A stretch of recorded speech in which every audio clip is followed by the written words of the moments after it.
on top, but we talked about that. So we have a dais. Okay. Take it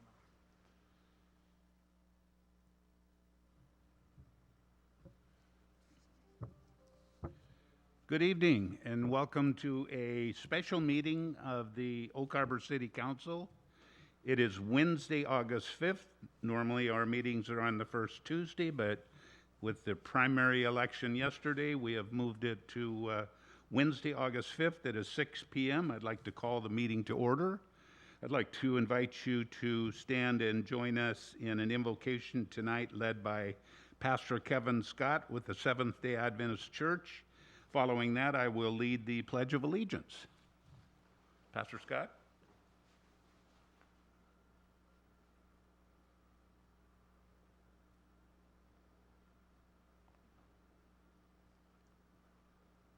You that you're a God who cares about us.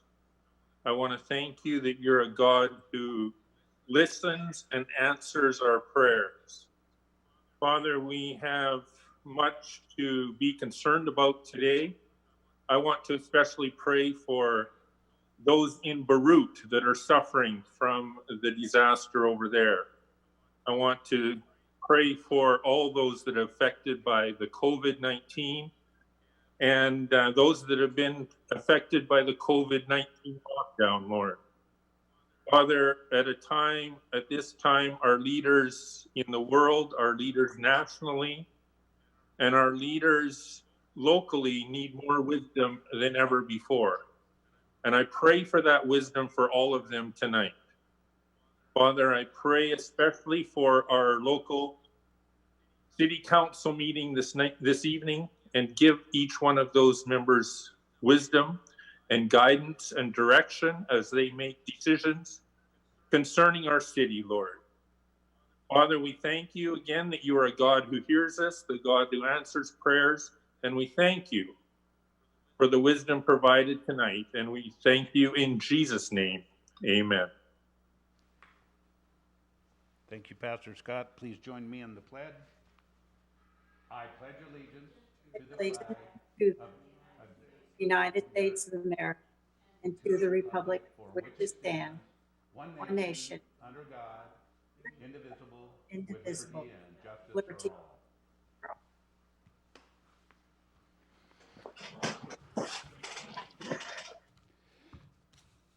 all. Okay, due to COVID-19, there is no physical meeting location per the Washington Proclamation 20-28. Tonight's meeting may be viewed live via YouTube or cable channel 10. In addition, to listen to the live meeting, the public may call 623-404-9000 and enter the meeting ID number, which is 148-937-0121 for audio only.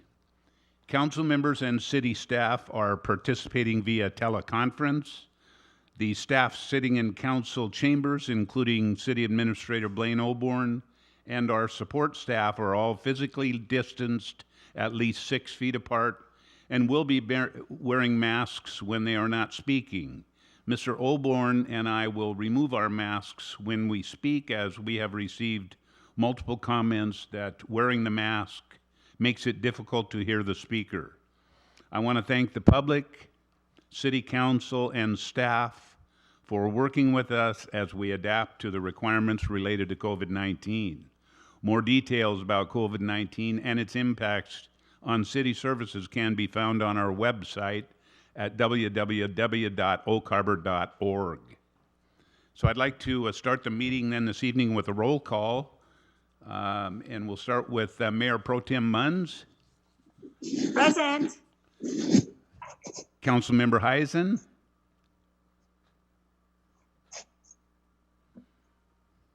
Councilmember Heisen. Councilmember Servadius. Present. Okay. Councilmember Wassinger. Present. Councilmember Wiesner. Present, Mayor. Councilmember Mack. Present. Okay, one more time for Councilmember Heisen. I'm here, sorry. Okay. Technical difficulties. Okay, Councilor Heisen, thank you. I knew you were planning to join, so thank you. We hear you now loud and clear. In addition to City Council and staff, Mr. Grant Weed, the city's consulting attorney from Weed, Grafstra and Associates, is in attendance. Guests that are included in staff presentations will be excused from the Ring Central meeting at the conclusion of the agenda item as appropriate. So with that, we will move on to the agenda, and staff is requesting that we remove item number 8A, wet fiber agreement with the City of Anacortes. Staff anticipates bringing this item to the council at the October 18, 2020 regular meeting. So if council would like to, has any other changes, we can speak to that at this point. Otherwise, I would ask for a motion to approve the amended agenda to remove item number 8A. Any other changes? Mayor Pro Tem. Mayor, let me know if this selling, but move it from this August meeting to October. What did I say, October? I meant August 18th. Oh, okay. I'm so sorry. Okay. And for some reason, you're a little garbly. I don't know if it's because you're too close to the mic or. Thank you very much, Mayor. We'll try this from this distance. Okay, sounds a little better. Good. Councilor Servadius. I had the same question, Mayor, and the same comment on the mic. You sound much better. I'm happy to move to remove item 8A. Okay. And approve the agenda as presented with that amendment. Okay. Second. So we've got a motion and a second. Motion by Councilor Servadius to approve the agenda as amended to remove item number 8A, and then second by Councilor Wiesner. All in favor, say aye. Aye, Mayor. It's Erica, says aye.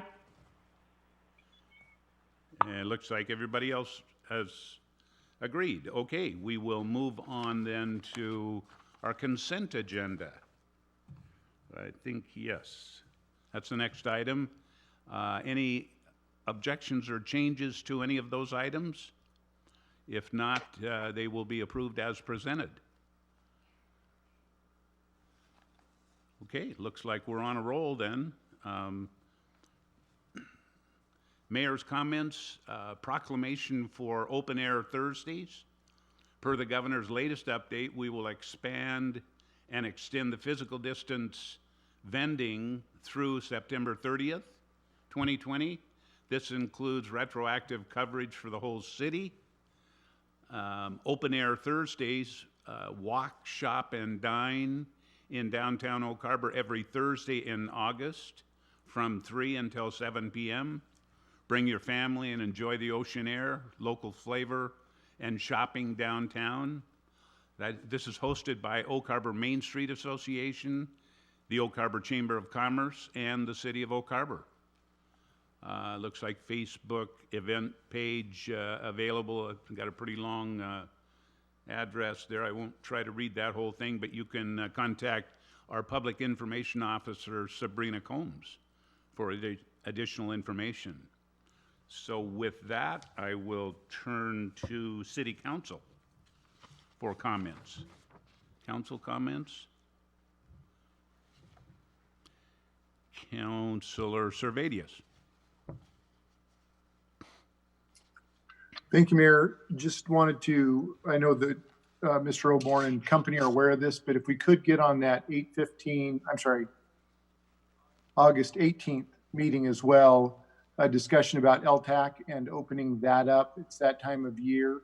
So as a council, we need to open that 45-day window and decide on a dollar amount that we would like to allot.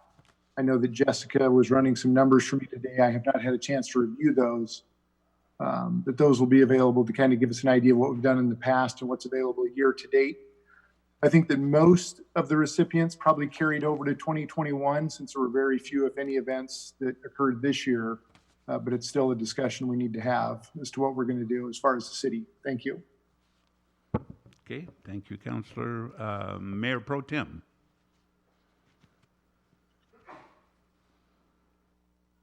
Thank you, Mayor. At our next workshop, if there's room, could we please have a report on execu time and where we were on that? We spent an awful lot of money on it. I know it's ready to go. They still had a couple of details to work out. But I'd like to know where we are on that, if that could be added to the workshop agenda, please, in August. Okay, thank you. We'll make note of that. Councillor Wiesner. Thank you, Mayor. I just wanted to make sure we acknowledged Lowell Sipes and Eric Marshall. Both of those men on our consent agenda, both stepping up to serve. Lowell on the Arts Commission and Eric on the Planning Commission. We know it takes a lot to run a city, and volunteers like this to step forth and help us make the right decisions in these particular areas is real important. And I just wanted to make sure we acknowledge those two gentlemen, as well as all the rest of the folks who volunteer for these committees. We really, truly appreciate it. Thank you, Councillor Wiesner, and thanks for reminding me. I know that Eric Marshall is actually watching the meeting this evening, and thanks for reminding me. And also, thank you from my desk, too. We have a number of volunteers in a number of positions, and it makes for a lot of great help to get our jobs done. Thank you. Okay, so we will then, any other council comments? Okay, seeing none, we will move then to city administrator comments. Mr. Oborn? I have no comments, and I'll go ahead and turn my time over to Brett Arvidsson for the Clean Water Facility, Windjammer Park status update.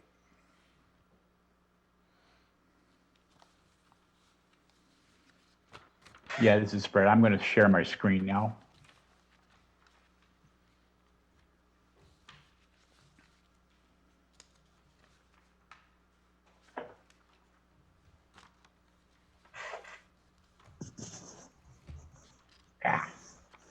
Well, I'm sorry for the cutting off there again. For some reason, this won't work for me. Good evening. We're here to talk about the construction punch list status for the clean water facility.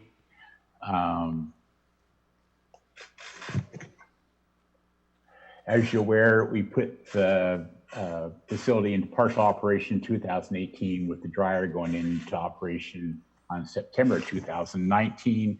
The park was opened in June of 2019. While substantially complete at that point, active construction continued into 2020. At the end of 2019, summer of 2019, we began the punch list process.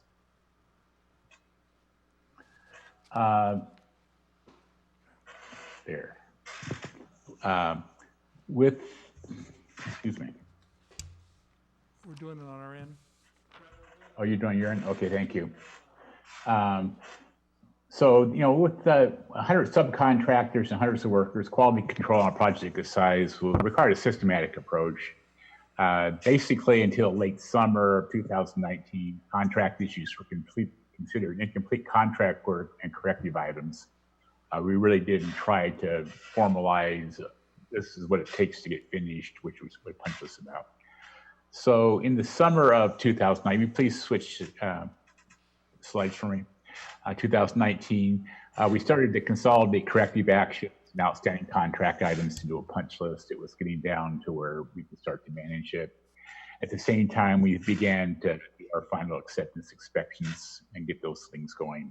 So our initial punch list was 400 to 500 items at that point. Go ahead and give me that. When we talk about a punch list, it's just how when we get to a certain point in the project, what does it take to get finished? And it's basically keeping active construction directed at what we need to get done. We generally don't include administrative or warranty items in that definition. And also we're hanging on to contractual funds until these items get completed. Next slide, please. I'll talk about the current status. Our punch list is reviewed monthly, though that's pretty cursory at this point. The punch list is dynamic and items can get added, completed, or reopened. We haven't had that happen for a while. Due to some contractual issues, which I'll talk about, some items could remain unresolved indefinitely, but I'm hoping we don't have to go that much further there. And I'll talk about the current status. And we haven't had the change from last time presented. We have the 3 items that were outstanding regarding the dryer, but I am happy to report that we made considerable traction on that. I think we're coming to a successful conclusion with that very quickly. Change slides for me, please. Like I said, only issues that were pretty much unfulfilled revolve around the dryer. We are in the process of resolving them, and so I'm hoping that the next meeting to give you a report on what we're doing there. Go ahead and flip slides. Like I say, warranty is a separate issue. Generally, a warranty starts when we take beneficial operations. So a lot of the majority of the facility up to except for the dryer building have gone past this warranty period. So we still have some items that are being resolved on some equipment items that's running. We're working with people on, but it's pretty low key at this point. Contract closeout is another process that we're moving on, and that's going to take a while. Like I say, the punch list only signifies completion of people out actually doing work. Retainage is held to all contract obligations are held, prevailing wage, all the taxation issues, payment issues, and final release and claims. So that is ongoing. We are making some traction on it. I think people are being able to work more on that, but we still have quite a bit left to do. So we anticipate that process continuing for another 6 months or longer. Questions? Okay, City Council, any questions? Okay, seeing none, thank you, Brett, for that report. And that concludes our City Administrator report. Then we will move on to item number 6A, which is ordinance number 1907, Central Business District Development Permit Moratorium Extension. And we have not received any contact from the public, I don't think, about this item, okay? So I'm going to turn it to our interim Development Services Director, Kat Kamak.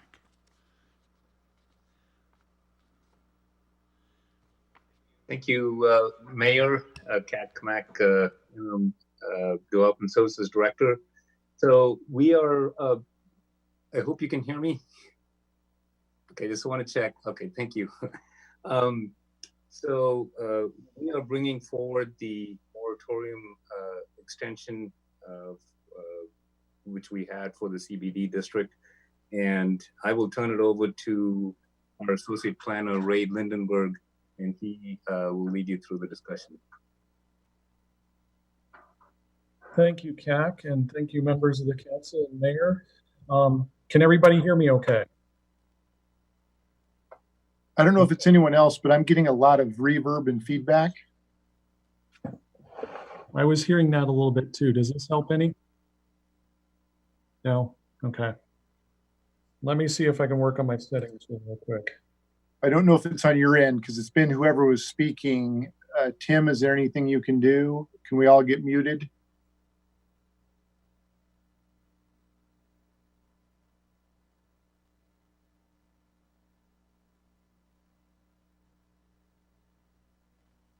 Can you hear me better now? Still getting the same thing. Feedback. Okay. Well, I'll make it brief. That was my plan anyway. I'm going to share my screen real quick here, and we'll just kind of go through a brief presentation, just the history of what it is we've done with the moratorium and where we're going with that. The moratorium kind of focused on a few issues that we had, the community desires for what we want in our downtown area, possible ways in which the code can be utilized with unintended consequences, potential detrimental development in the CBD, and the need to balance residential and commercial development. And so our goals were to increase clarity within the code as far as language is concerned for relaying that information to the public and being able to kind of enforce it amongst staff and be able to relay that to developers and come up with positive solutions for everybody. Another thing was to remove contradictory or confusing language. And then a third was to introduce some dimensional standards into what is allowed and required for properties, newly created properties, and boundary line adjustments for the central district. So based on that, we had our timeline of August 2019 was when the original moratorium came into effect. In February, that was extended with a 6-month extension. And of course, during this spring and early summer, we had the COVID-19 shutdown and kind of the challenges that went along with that. We were continuing work behind the scenes, but it was difficult to get public input. And we had a public survey rather than doing an open house, which is our original plan. That did get us a lot of comments and a lot of information, which is good. It just took a little bit longer than we had anticipated. During this summer, we've made presentations to the Planning Commission and the City Council regarding our progress on the work, and we're continuing forward with that. In August of 2020, that's right now, we're asking for another 6-month extension. We are not anticipating using that entire time. That is a key thing. We'll ask for the 6-month extension to allow for any craziness that might go on between now and then, but we are anticipating that we will be done by October or November at the latest. You can see the rest of the work plan there includes completion of the draft ordinance coming up this month, presentation to the Planning Commission, and then a presentation to the City Council in September of the draft code, and then in October, hopefully, an adoption of that ordinance. And again, if there's any kind of changes that need to be made or polishing, further kind of information comes up, we can move that back a little bit, maybe a month, but we would like to be done hopefully by October or November. That is our goal at this point. We just feel that having that 6-month window of a moratorium extension is a net benefit, just from the standpoint of if anything does happen, if we end up going into another shutdown, or if there are additional information or anything that kind of goes wrong with that, we still have that flexibility and not have to come back and ask for another extension at a later date. So that is my presentation. I'm happy to answer any questions, but we are recommending that the City Council adopt a second extension to the moratorium that will expire in February of 2021.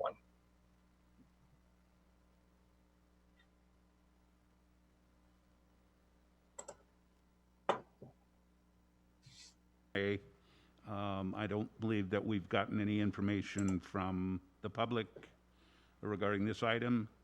So we have Councillor Wiesner.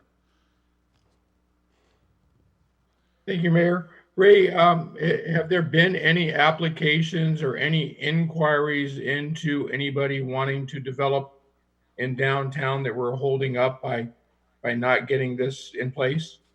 None that I'm aware of. We did have a pre-app for a project that has not turned into a full application. So there has not been any full applications put before us, and there have not been any conversations that I'm aware of. Generally, I'm the person that gets the kind of phone calls and the visits and things like that. I have not had any in the last few months other than that pre-app. And is it safe to assume that if we were in a situation where we had a pre-app come in and it was going to put somebody in a position where they couldn't move forward with their project because we don't have this stuff defined, that we would probably hear about that and we could discuss, how we resolve that? Absolutely. And if that was the case, I would be more inclined to kind of push things forward. Right now, I'm in a mode where I want to make sure everything is perfect, to be perfectly honest, because I don't want to have to revisit this later because we rushed through something and forgot, or there was language that got left out or what have you. I like it to be perfect. And that's where I'm at right now. If we had somebody who was, chomping at the bit or ready to submit something, we would be having a different conversation tonight. Fantastic, and I totally agree. We need to get it right this time. It's we need to put in. I know you guys have put in a ton of effort and certainly allowing the time that's needed to make sure we properly vet this is important. I just want to make sure that I'm clear on what we're holding up or what we're not. So I appreciate that, Ray. Yep. Mayor Pro Tem.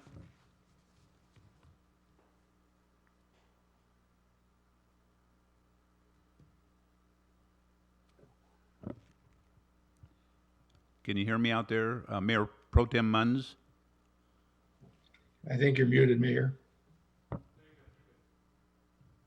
Okay, Mayor Pro Tem. Thank you, Mayor. Ray, will you still continue to work with stakeholders that have expressed an interest or you've already worked with, such as Main Street, as you finalize this? Will they have a chance to kind of look over it also? I mean, just so, or developers that maybe had been interested in the past or something, just to see if they might have comments? Absolutely. My intent is to get in touch directly with the Main Street Association. We have a draft ready to go. And also the possibility of doing some sort of public outreach again through Facebook and our television channel, just to get the draft out there and solicit some comments from people. And it makes it difficult. We would like to do an open house. The hands-on aspect makes it a lot easier. We can talk to people and really get some back and forth. But failing to move forward with that, we'll do the next best thing, which is get that draft out there, allow people to comment on it. And I've gotten a lot of good comments from members of the Planning Commission and the City Council as well. So we'll be getting that all kind of folded in there, and then we'll get a draft out to the public shortly. Okay, I think it was the Pioneer Way project. I can't remember if it was CAC or not.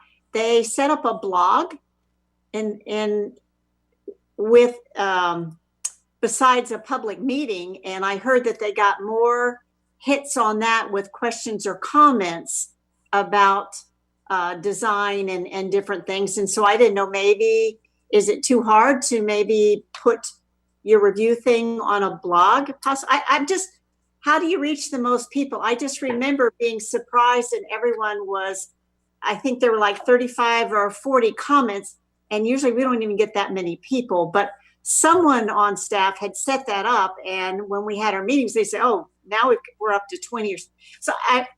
I'm grasping at straws. This is your work. Appreciate all that you're doing, but just trying to throw out something from my memory that I remember had worked well. So, but thank you for all your work, and any way you can reach for it, go for it, man, go for it. Thank you for the comments, and that's definitely something we can take a look at. I'm open to whatever ideas for public engagement, because that's really important. So yes. Thank you, sir. Really appreciate it. Thank you.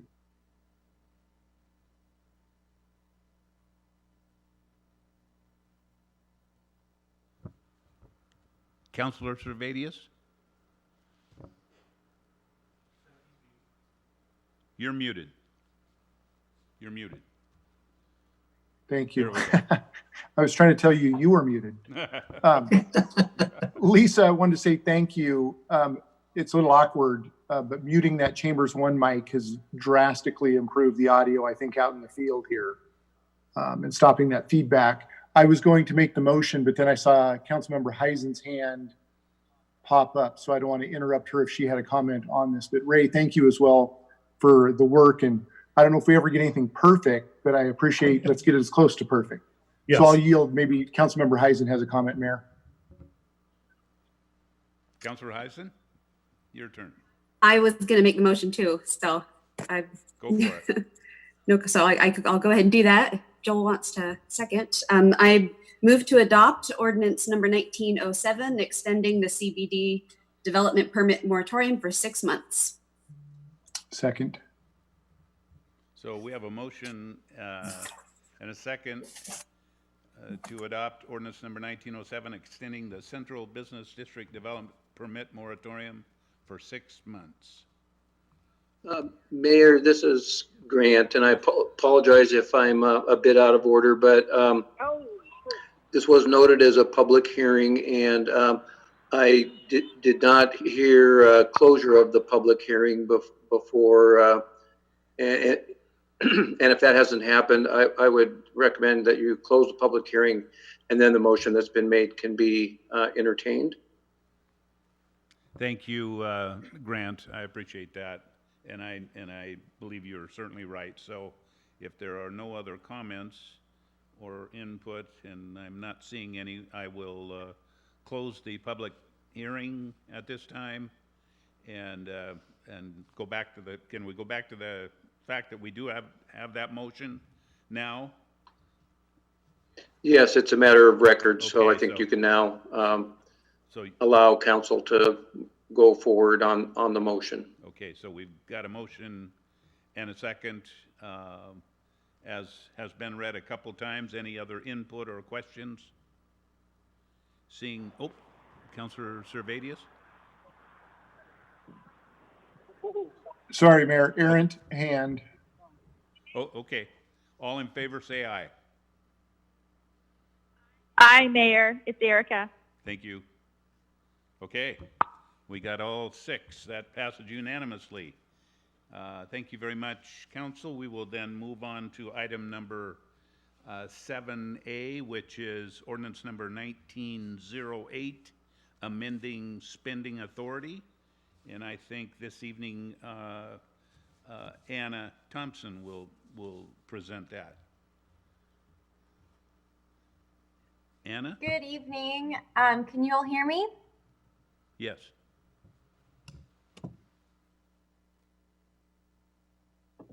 Can you all hear me? Yes. Okay, great. This was in response to, I believe, last council meeting, City Council asked for amending the spending authority for the mayor. And so we took that, the plain language of the motion, and made sure that we amended the relevant sections in the code that responded to the motion. And this is the outcome of the motion.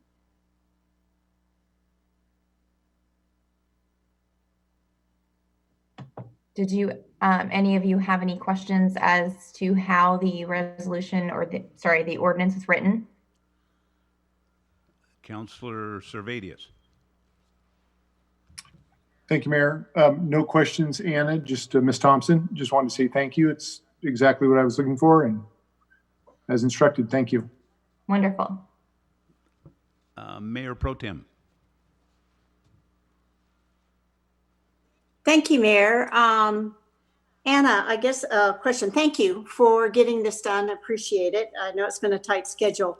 On the contracts, does this include already in existent contracts that might have features added or modulars like to software that we have, but might be extended, that would add to the lifetime amendment?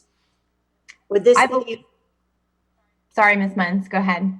would this be included to add if they want to purchase an extension, a modular or something added to the original cost of the software? Or as you add pieces, you would add all the costs together for spending?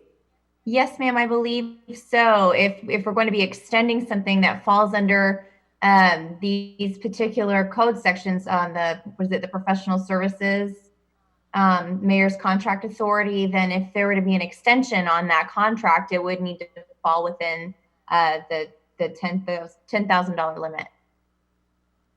Okay, so they add an extension, a modular, so they add a part A, and that's like $8,500. So that would go through. But if they 2 weeks later want to add a part B, that would also be added to the A, and then it would be over the limit, correct? That may take a little bit more analysis. If it's something that we believed was questionable, then we may need to discuss that with the mayor further, and make sure that the intent of this ordinance change is met. Well, I guess it's, you can add software to stuff and you can buy it as a package, or you can buy part A and then buy part B and part C. But when you add it all up, you've got a huge cost. So I would like that question answered really before I would vote on it. I don't know, maybe other council members aren't concerned, but I am. Thank you. And thank you for checking into it. I appreciate it.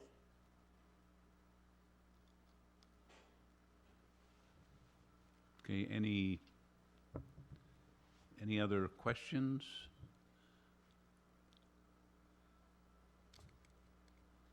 Councilor Servadius.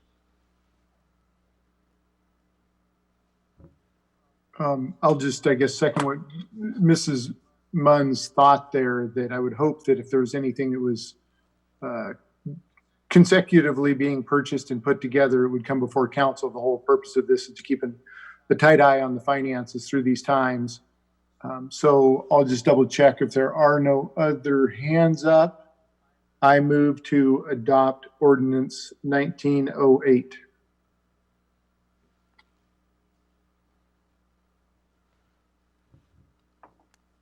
Councilor. Second. Okay, Councilor Heisen, we have a second. A motion and a second. Motion is to adopt ordinance number 1908. So motion is made by Councilor Servadius, seconded by Councilor Heisen. Any other input or questions? Okay, seeing none, all in, is it Mayor Pro Tem? Thank you, Mayor. I know Anna has really worked hard on this, but I guess I would like, before I vote, Mr. Grant Weed's opinion, if we needed to add language or this would be included in the motion that she has made. If he could do a comment, please.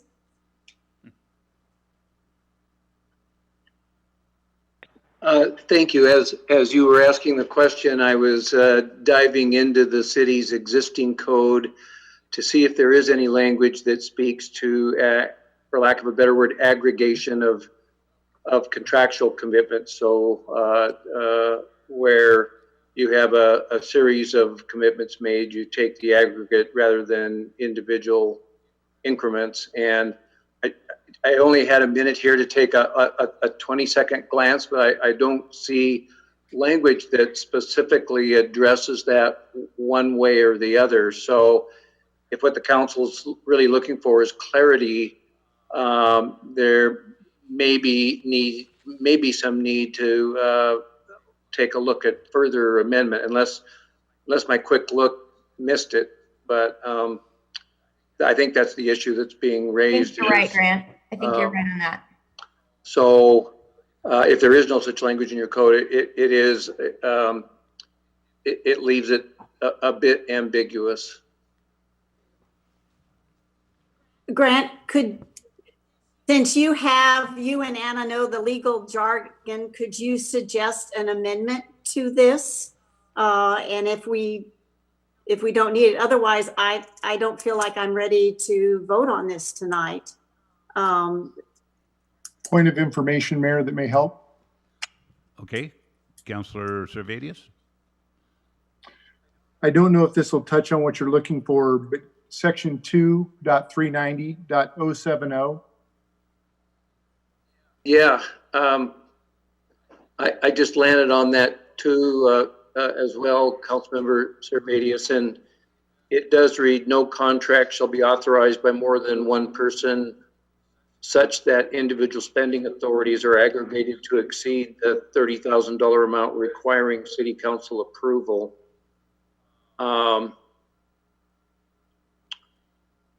I guess the question would be, did our ordinance address that section? And if it doesn't, the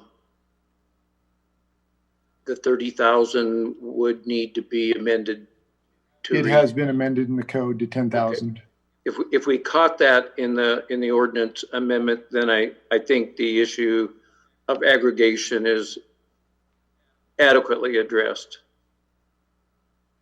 Thank you very much, and thank you, Mr. Servadius and Anna too, for working on it. Thank you. So Councilor Servadius, you still have your hand up? Councilor Servadius, can you hear me? Yes, Mayor. Do you still have your hand up? Oh. Did you have additional? Errant hand, nope, I think Okay, we're good. Thank you. sure. Councilor Mack? Yes, thank you, Mayor. I was just raised my hand for clarification, but as supporting Mayor Pro Tem, but as Grant Weed pointed out, it sounds like we have that clarification. So I have no more questions and comments at this time. Thank you, Mayor. Thank you, Councilor Mack. Any other questions or input? Okay, all in favor, say aye.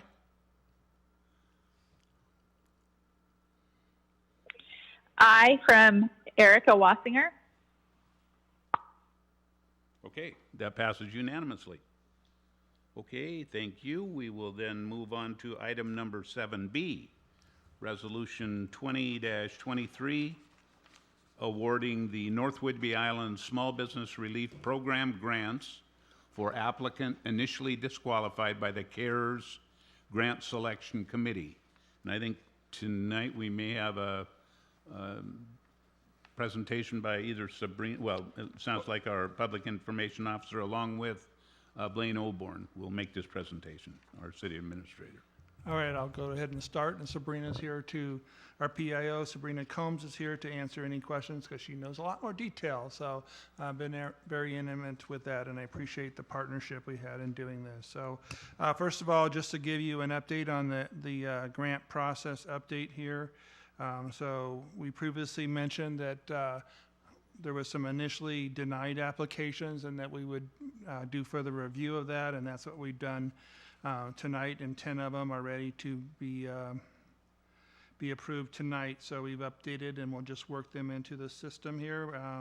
And it's all about getting funds out, and so we haven't quite paid yet, but we're getting pretty close to start the initial paying and the awards here, and we'll be doing that through September. So it's a laborious process, but we certainly thank the staff that we've been able to bring on to handle that. Moving on to the next issue, just kind of re-highlighting the two groupings we just approved on the 14th, the 588, 453.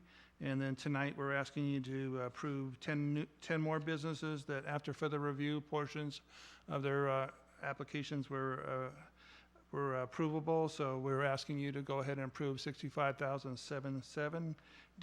And then to kind of give a math area here, when you the two groups approved for a total of 654,223, that leaves a balance remaining in the funds of 23,660. And as we noted, we'll do some other programs with that. And then the last area there is the recommended motion here.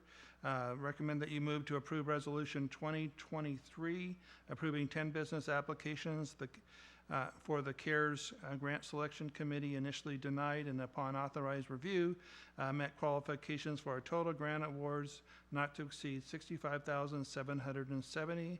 And as I mentioned earlier, Sabrina Combs and I are here to answer any questions that you have regarding this. Okay, thank you, Mr. Olborn. So we will, I think I'll take this off. We will,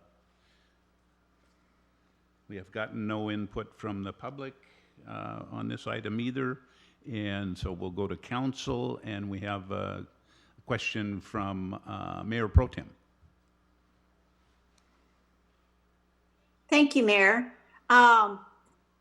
Mainly just two comments, a little clerical. Under Grant Selection Committee, it's Erica Wassinger, not Eric Wassinger. Sorry. Just so that it's tidied up. It's easy to do. I have fat fingers a lot, but one to thank Blaine and the committee and finance. I mean, everybody for working on this.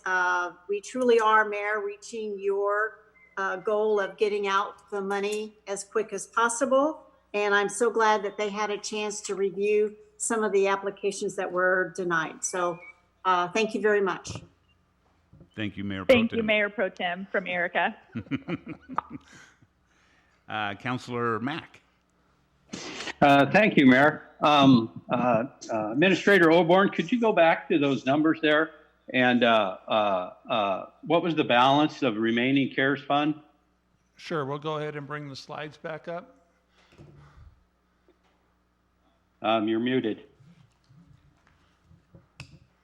Yeah, I have to wait for Tim to, he's multitasking Okay, right I now. can. All right, he's backing up right now, so he's got to turn me back on and then get the slides. So there's the math on it. So we had a total between the county and the city's portion of $677,883. And then if you add the group 1 and group 2 together, it adds up to $654,223. That leaves $23,660 remaining in that. We're recommending that rather than trying to do, it's really difficult to do the rounds on this, that we're looking at, as I mentioned in previous presentations, we're looking at some other alternatives there, and Sabrina can certainly speak to that if you want her to. Okay, the question I have is the numbers you're showing there at 23,660 are a little bit different than what I'm seeing of 53,660 on some remaining funds on my worksheet there. So I was just wondering what that discrepancy was. I'm not following you. We always try to get the math to add up right. So It's a typo under the remaining grant funding. yeah, Page 133. yeah, it's probably a typo, just like Okay. lift an E off again, maybe. Okay, yeah, it's just a typo. I think we've got it right there in the motion. Okay, so it's really 23. Yes. Thank you for Okay. catching Well, sir, with that being said, I do want to thank you for expediting this to all these different business owners. And I think it's real important that they can see the money sooner than later. Appreciate everybody's help on that. Thank you again. Thank you. Thank you, Councilor Mack. Councilor Wiesner. Thank you, Mayor. I would just once again like to recognize the volunteers, from the community who stepped up, and helped out with this. We had a couple of council members, sitting in the corner quietly, making sure the process was clear.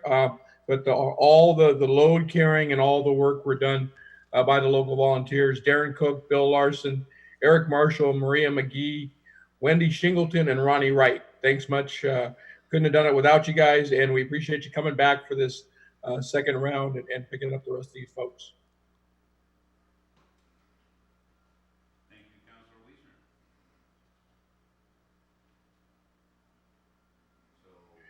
And I guess barring any other questions, Mayor, I guess I'll go ahead and make the motion to move to approve Resolution 20-23, approving 10 business applications the CARES Grant Selection Committee initially denied, and upon authorized review of applications for a total grant award amount not to exceed $65,770. Second. Okay, we've got a motion and a second. The motion reads exactly like the recommended action in our package. Second. Motion by Councilor Wiesner, second by Mayor Pro Tem Munns. Any other input or questions? Seeing none, all in favor, say aye. Aye from Erica Wassinger. Okay, that passes unanimously.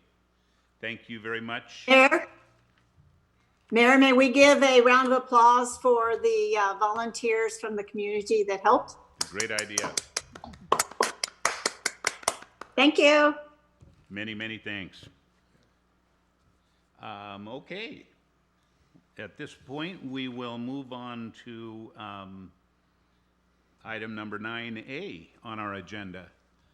At this time, we will begin the interview process for the vacated City Council position number 7. To provide some background, Councilperson Bill Larson vacated the position on May 15, 2020, after moving into an area that is not within the Oak Harbor city limits. Per revised Code of Washington, the City Council must fill the vacancy within 90 days. And that 90-day period actually ends on August 15th. The procedure for filling the vacancy was approved by Council at their June 2nd, 2020 regular meeting. The vacancy was advertised in the legal section of the Whitby News Times for 4 consecutive weeks, from June 6 to June 27. The deadline for applications to be submitted to the city clerk was July 6th at 4:30 in the afternoon. The city received 4 applicants, all of which met the requirements for being a registered voter in Oak Harbor, Island County, and residing within the city limits for at least 1 year. The council reviewed the applications at the special meeting of July 14, 2020, and the consensus was to interview all 4 applicants at tonight's meeting. All 4 applicants are attending the meeting this evening remotely via live video and will be interviewed in the order in which their applications were received. Each applicant will be invited into the live meeting video individually, so no applicant has an advantage. Council will ask the same questions of each applicant, and each applicant will be provided time for a personal statement if they wish to make one. The order of the applicants is as follows: Brian Stuckey, Earl Plumley, Jabari Diggs, Millie Goebel. So following the interviews, the council will enter executive session to discuss the applicants in accordance with our RCW 4230-110. The executive session is anticipated to last for up to 1/2 hour. The council will then come out of executive session and resume the special meeting to make any final deliberations and appoint 1 applicant to fill the vacancy. The selected applicant will then be sworn in via live video by the city clerk. The appointee will serve in position number 7 until the November 2021 general election is confirmed. So I think at this point then we will start by admitting Mr. Stuckey. Mayor? Yes. Oh, I'm sorry. Yes. Councilor Sorry, Servadius. just question, is Tim live streaming this on YouTube right now? Yes, it sounds like that is correct. So the other 3 candidates have the ability to watch all of these responses. Is there a way to delay that or stop live streaming until we've conducted these interviews? I'm asking staff the same question right now. Thank you.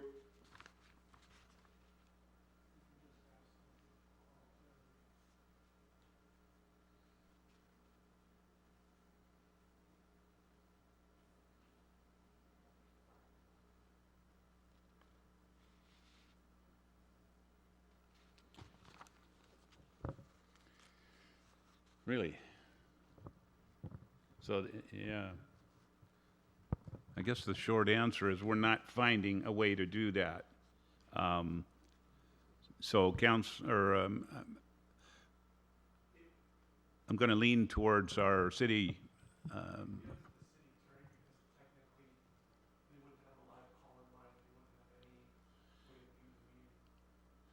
Nobody would.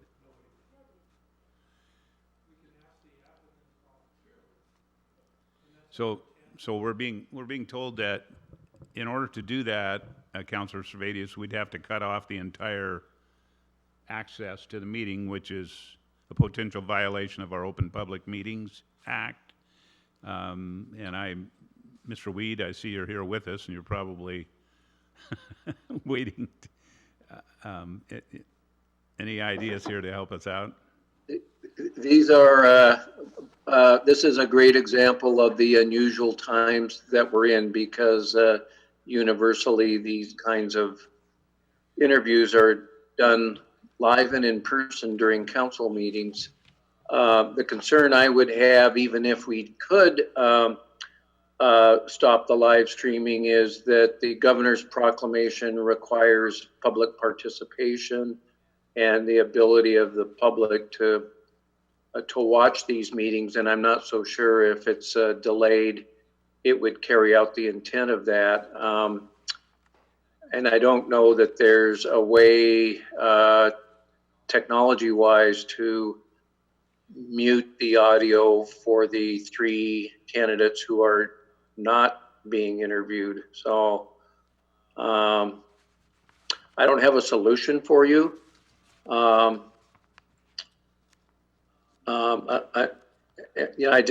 can't think of a way technology-wise that you could block the other 3 applicants out while one is being interviewed. Question, if I may, Mayor? Yes, Councilor Servadius, go ahead. Yes. So, Mr. Weed, I don't know right now if we have the ability to let someone participate, the public, live. They call in or email in if they have questions on an agenda item. But obviously, under these circumstances, they don't weigh in real time. The statute, you're the attorney, or Ms. Thompson, the public is allowed to attend, not always comment unless it's a public hearing. So if the meeting is aired in its entirety, there's nothing that's not transparent or being aired to the public. It would just be with a delay until Tim uploads it. I'm just trying to be as fair as possible, because anyone that comes after the first interviewee could have an advantage. We'll assume it's on the honor system and none of them are watching YouTube. But just, it seems like, the people that go later may have an advantage to hear how their peers did, or will at least know what the questions are for sure. So I just didn't know if the statute requires real-time participation. Granted, these are different times, or if the meeting's aired in its entirety anyway, if that still fulfills the obligation of the statute.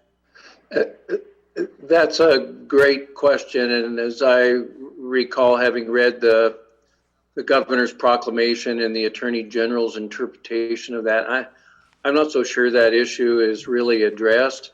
It certainly is important that the public have an opportunity to be able to see these proceedings and hear, or at least, I should say, at least hear these proceedings.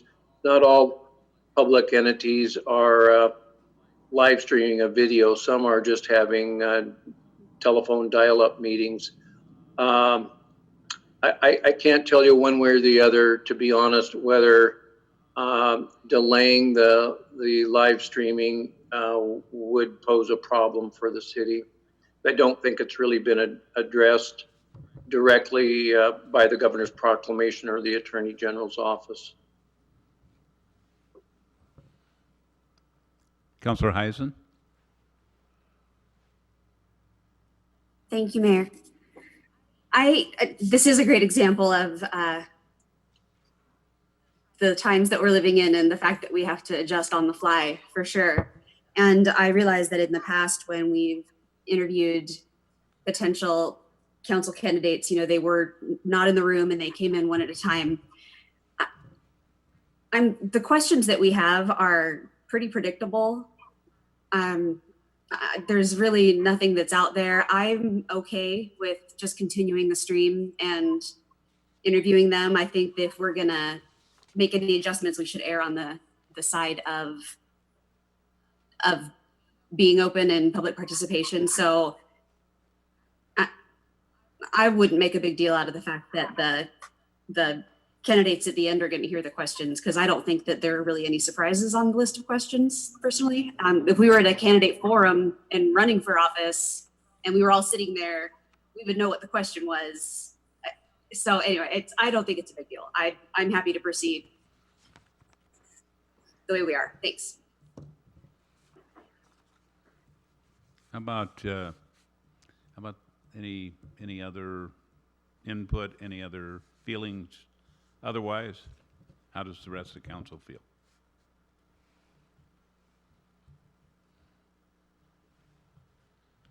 Councilor Mack? Thank you, Mayor. Well, I would like to get a little more opinion of the seasoned council members here, such as Mayor Pro Tem Munns and Council Member Wiesner. We've heard what Council Member Servadius says. I could go along with some of the more seasoned members. So I'd like to hear what Mayor Pro Tem, if she's okay with this, as well as Council Member Wiesner. Thank you.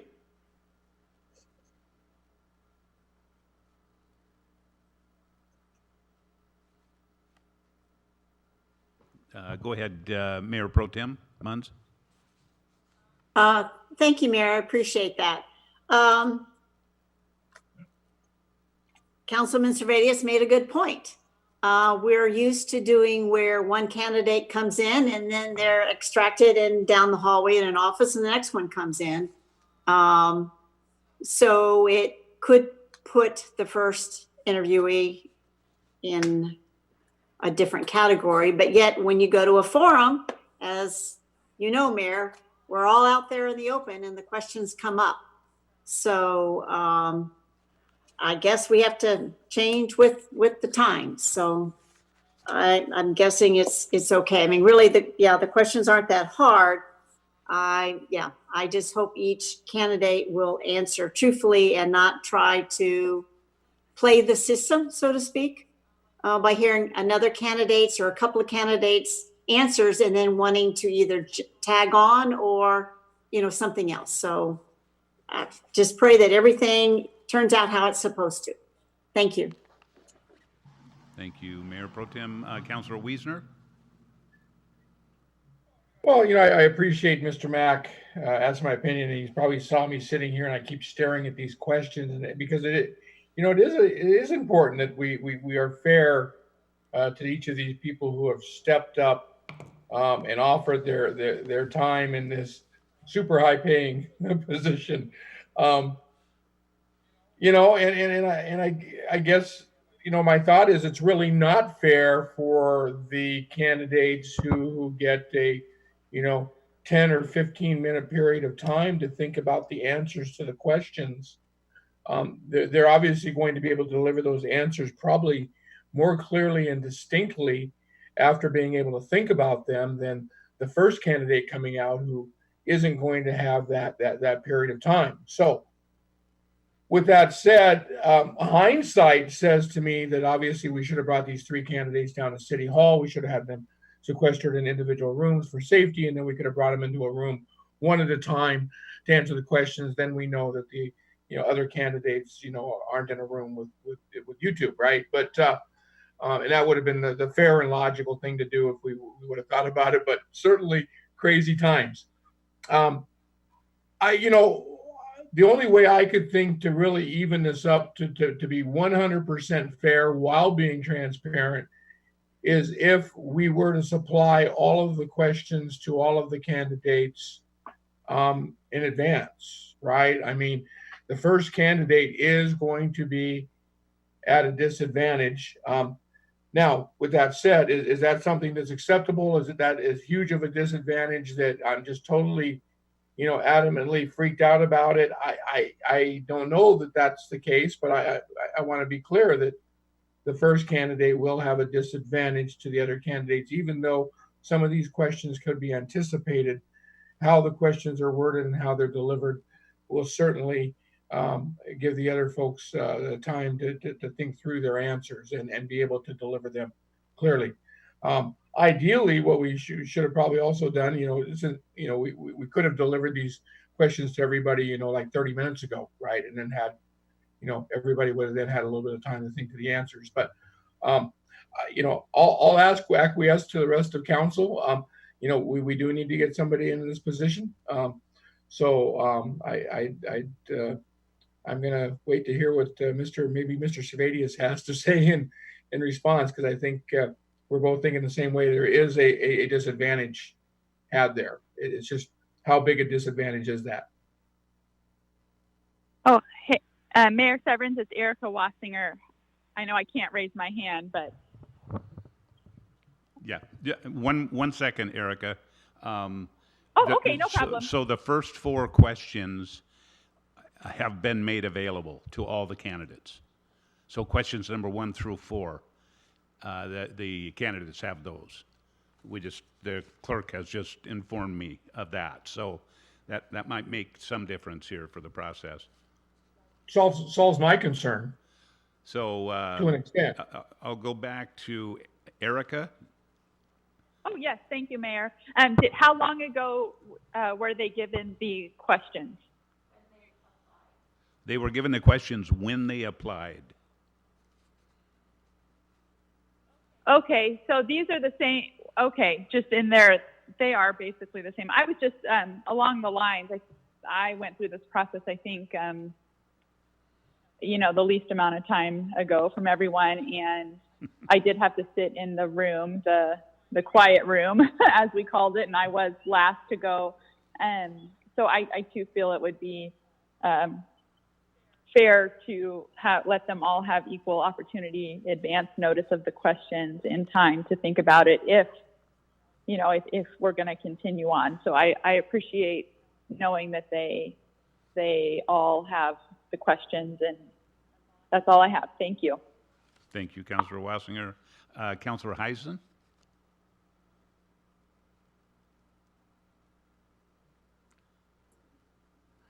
Knowing that they got the first 4 questions, sorry if I'm loud, I got my air conditioner running,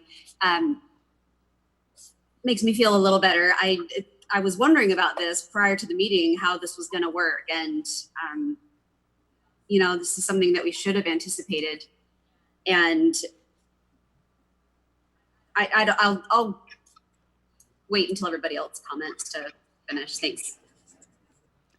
Councilor Servadius? Thank you. I may have used the term questions earlier. Looking at the questions, there's nothing here that is a surprise. Like you said, basically all these questions were on the application, and the last 2 they'll have no trouble having thought about. That's not my concern. The concern is each person that goes after someone before them has an advantage, a clear advantage. And I have 2 questions. Is there any way the public can participate any more than they are right now in the next 60 minutes? They're not real time weighing in or attending. So if we were to stop streaming this, but do stream it in its entirety 60 minutes from now, or when the meeting ends, Mr. Shelley usually puts those meetings up. I don't see that there's any lack of transparency there. The public will see the meeting in its entirety, and the public has no way to weigh in the meantime. And Mr. Weed, what is or Anna, sorry, I shouldn't just rely on Mr. Weed, but a violation for the Open Public Meetings Act is, what is the penalty? Is it $500? No, I believe it's $100 per day, but you can also get sideways with the state auditor's office when they do their audit, and it, can create issues of that sort. So if we created a violation this evening and we call them tomorrow and say, did we violate something, we might owe somebody $100? Yes, but the other sanction can be that it nullifies your action. You certainly don't want that with respect to selection of a council member. That's true, because I remember when I was selected, they actually did the vote in executive session and came out and announced it. So yeah. I still am going to err on the side of fairness. Councilmember Wiesner used the word disadvantage, and I agree. Whoever goes first here, the first person is at a disadvantage, not because the questions are unknown, but because you could hear someone's answer and key in on something and say, hey, that's a great point. I could see everyone's facial expression on the screen. Their eyebrows went up. I need to mention that too. So that's all I have. I'm happy to move to do that, but I'll wait to see if anyone else wants to weigh in. Councilor Heisen? Mayor, one question I would ask is, I know there's some platforms for remote meetings that have a way to establish a breakout room. I don't know if your Ring Central meetings have that feature, but if they do, would it be possible to put 3 of the 4 candidates in a breakout room and just continue your meeting as you are, and have those 3 candidates commit that they will not access the regular meeting by other means? Okay, so thank you, Grant. It's my understanding that they are actually in a breakout room? Yes. Okay, and so I think the part that you're suggesting, though, is that we ask the 3 that are not being interviewed to not participate. We'll ask them, even though they're in a breakout room, to not participate.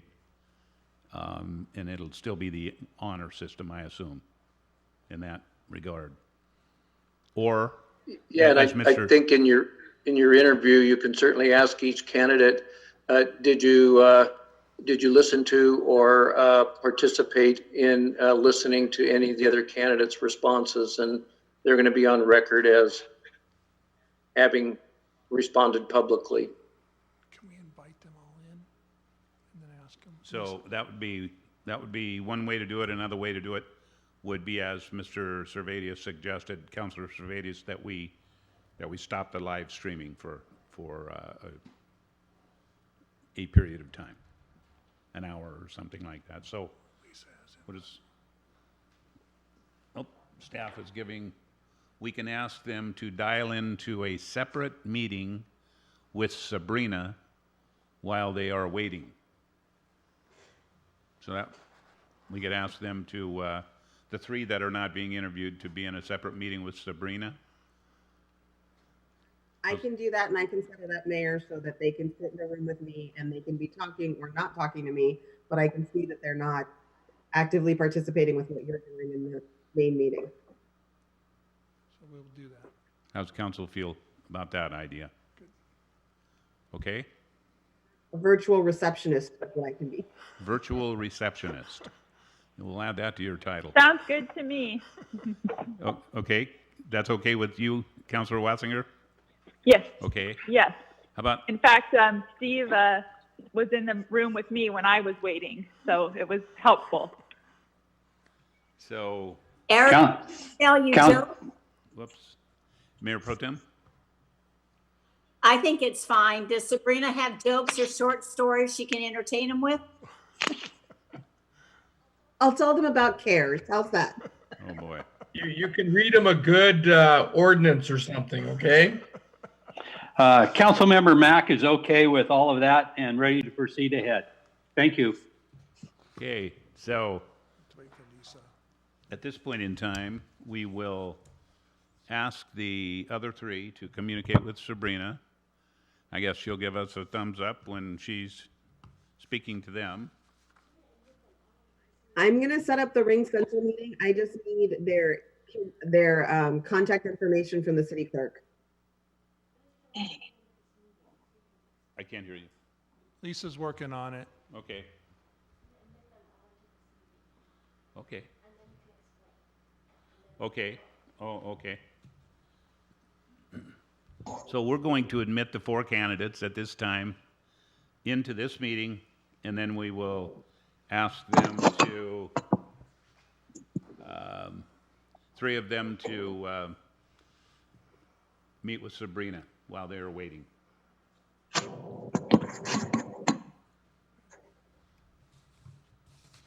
Okay, so we've got, 4 candidates.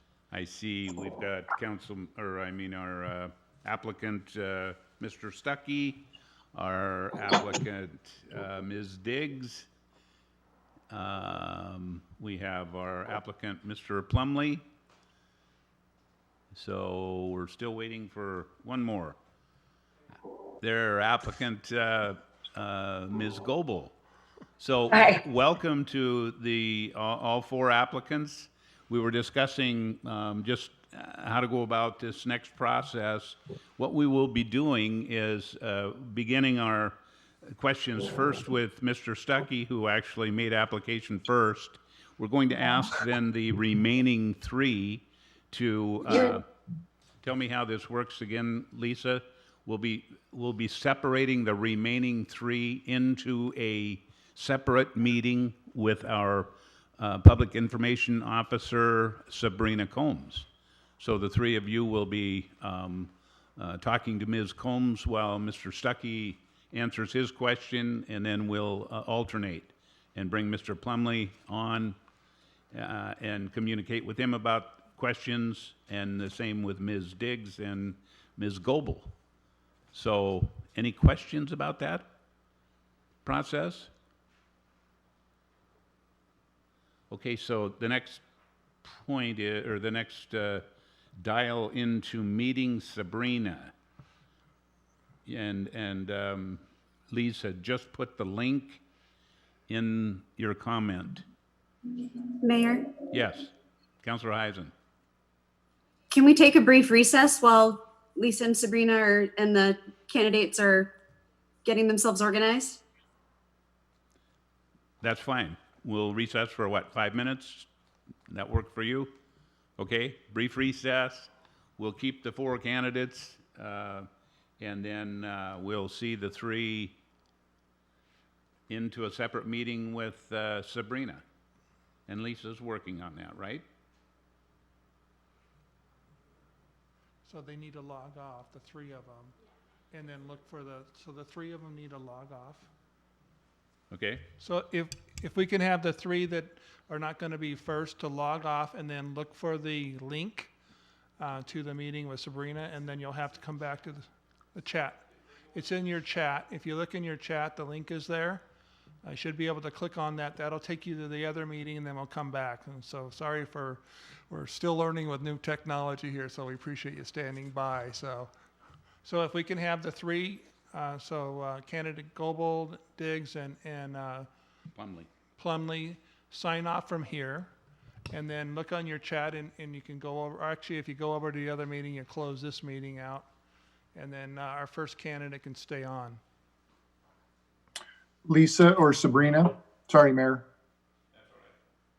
If they're not familiar with that, that's a very long link, and if you don't know how to extract the meeting ID out of it, it might be a little confusing. Sabrina, are you emailing the candidates as well?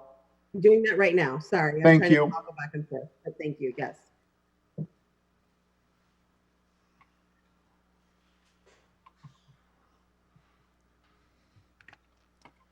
And Mayor, I have a question for our city clerk. Julie? Okay, Mayor Pro Tem, she's right here. Go ahead. All right. Julie, I've reviewed the emails from you. Do you have a set question assigned to which council member? Because I'm not finding it. So I don't know if you would announce that. This council member will always do number 1. This one will do 2. This one will do 3. So I didn't know if you had done that, and I just missed it. I apologize.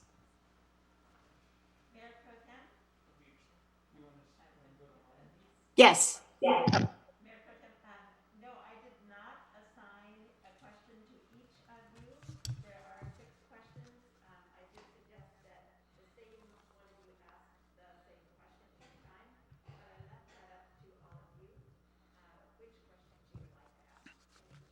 you.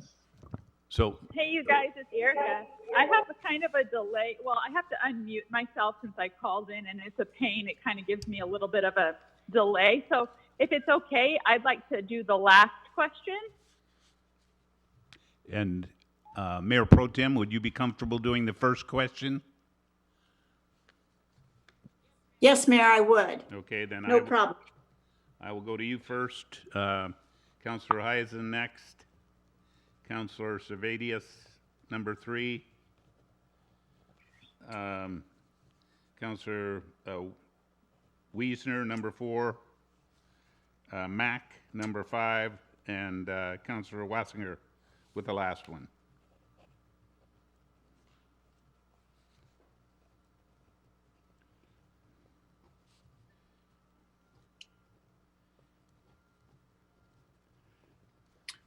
I was going to suggest we all go by our seat numbers to see if we all know what number we actually are.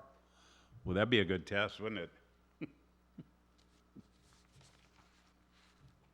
So Sabrina is notifying us that she has the 3 candidates in a separate meeting at this time. So I think we're going to get, we'll reconvene here in just another minute. Okay. Okay. Are we ready to go, council? And Mr. Stuckey, thank you so very much for your patience. We're going to start off with our Mayor Pro Tem asking our first question. Councilor Heisen, number 2, and Councilor Servadius, number 3. Councilor Wiesner will ask question number 4. Councilor Mack, number 5. And Councilor Wassinger, number 6. So take it away, Mayor Pro Tem. Thank you, Mayor. I appreciate that. Mr. Stuckey, why do you want to serve on city council? I'd say there's a few reasons I want to serve on city council. The first is that I'm fully vested in our community. I live in Oak Harbor. I'm raising my family in Oak Harbor. I own a business in Oak Harbor. I own commercial real estate in Oak Harbor. So I'm definitely fully vested in here for the long haul. There isn't a promotion or a relationship or something that's going to take me away from our community. I think I have the skill set and the ability to absolutely contribute to the city council. And being on the younger side of things, I am interested in the growth and what that looks like for my family 10, 20, 30, 40 years down the line. Thank you very much. I appreciate it.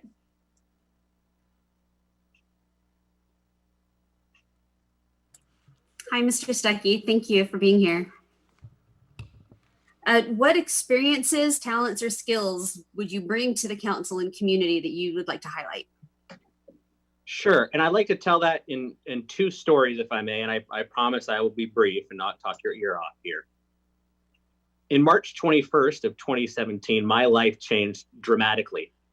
That's the day that Gary Wallen passed away suddenly.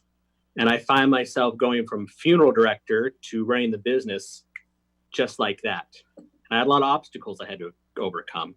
I had a well-loved community leader who passed away.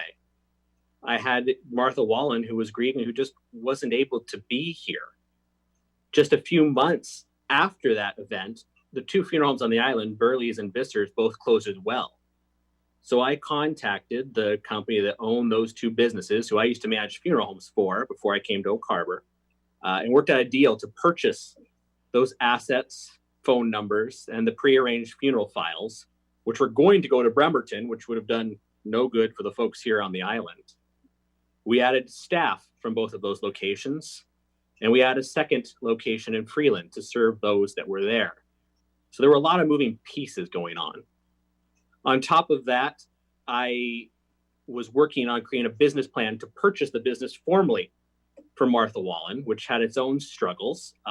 That business plan was successful, and in April of 18, I was able to purchase that business with very little down.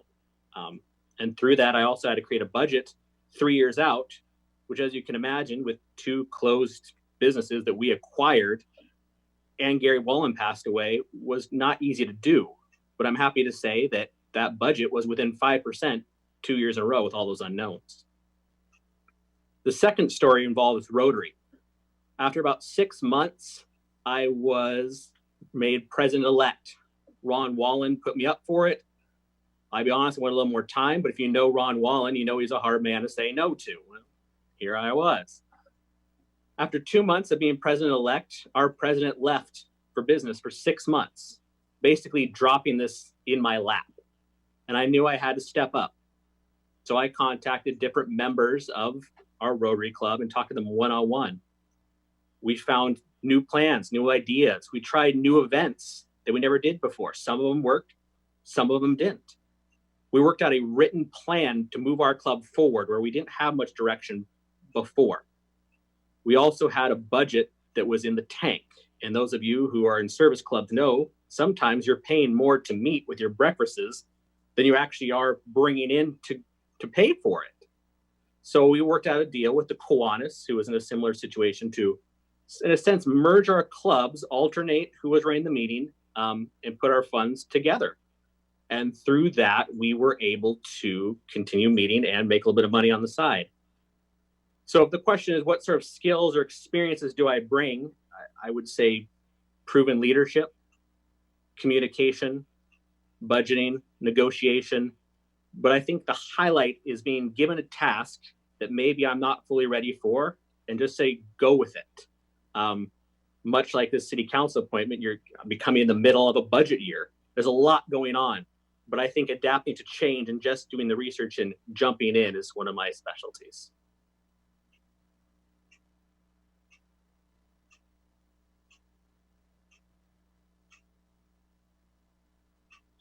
Thank you. I think that brings it to me then.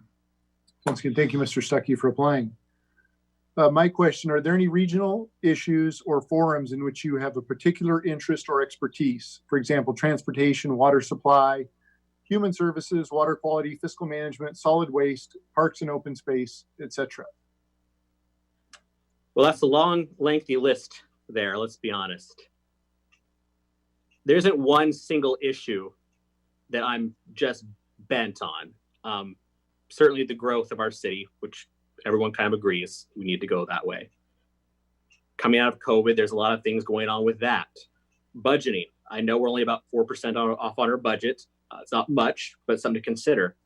Also, the emotional well-being of our citizens. As we come out of this, we've got to get people safely together again for morale purposes. A good way to do that is to ask our service clubs as a city, go to our service clubs and ask for help. If the city came to me as a member of Rotary and said, hey, we need help cleaning up our park, our club would jump on that. And that would bring the city and our community closer together. But as far as expertise and skills, I have a business background, but I didn't go to school for planning or transportation. And I'm certainly not an expert in water management.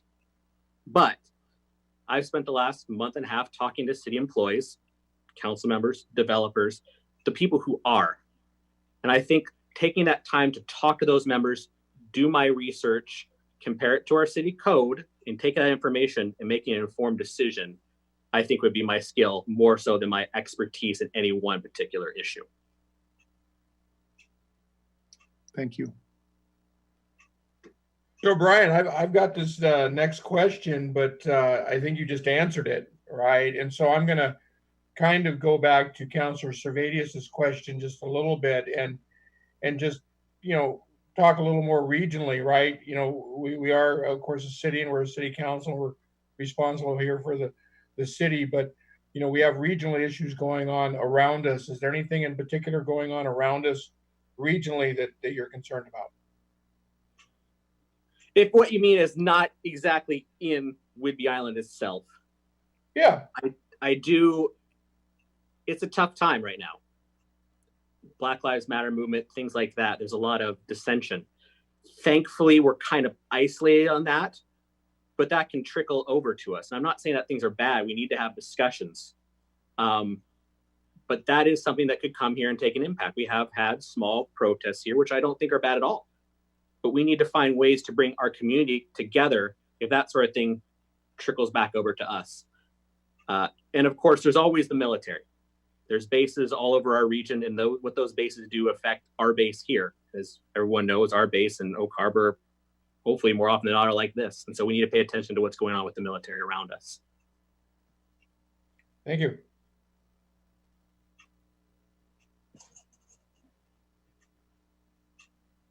Yes, Mr. Stuckey, Councilmember Mack here.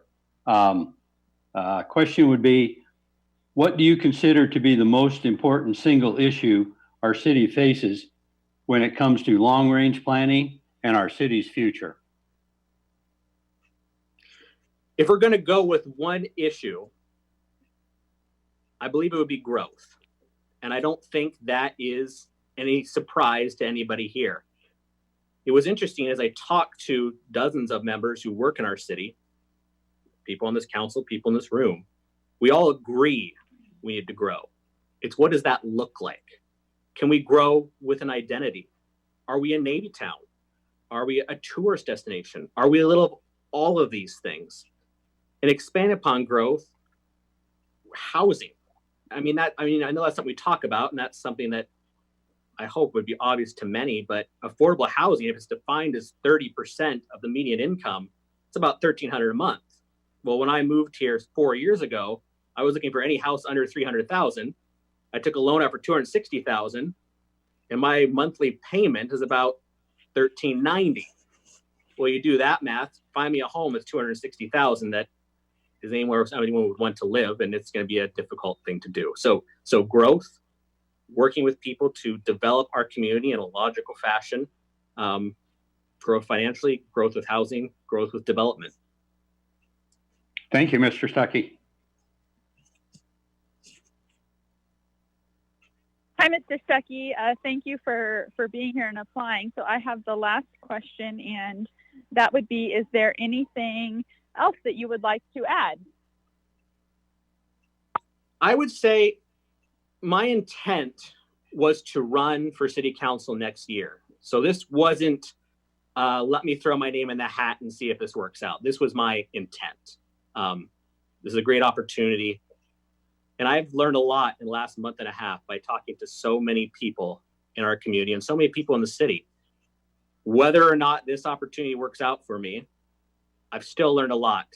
And I just want to say to those on the council that while there are some people that don't think the council is doing a good job, the people that are in the know, the people that know you guys, the people that work with you guys, for the most part, all think you're doing a heck of a job. So I appreciate all you do. I hope to serve with you now, and if not, whoever does will do a great job, and I hope to serve with you at the end of next year.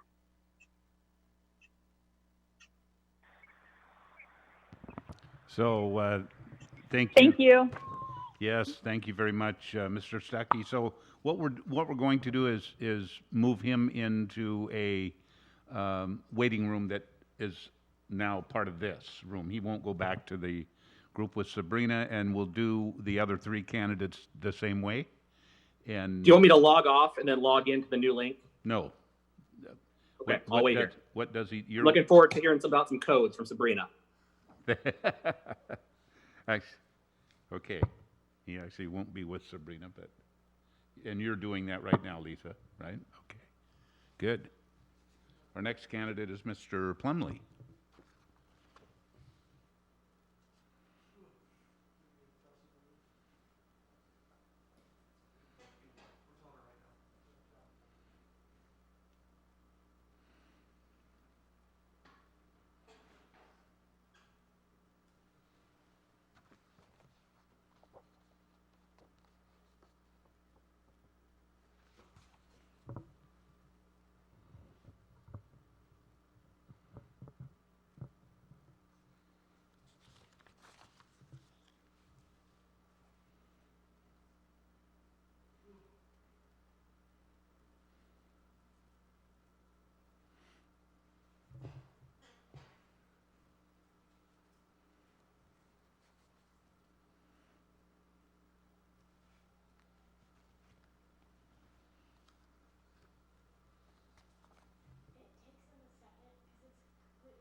Okay. He's on his way, though, right?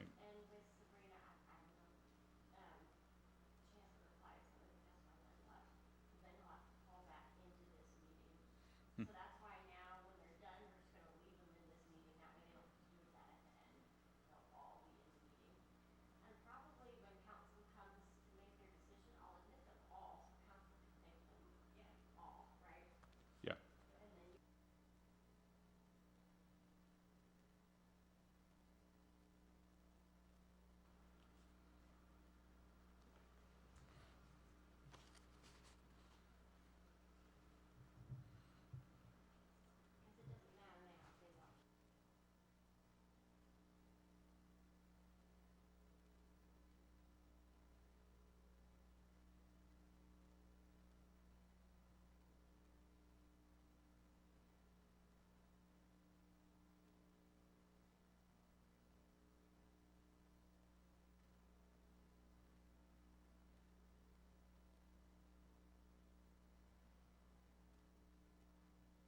Okay.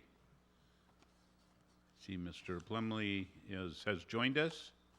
Can you hear me there, Mr. Plumley? Okay, great. We'll, in a minute here, we'll just start in with some questions. Our Mayor Pro Tem will ask the first question, and it'll alternate then through the rest of the councilors.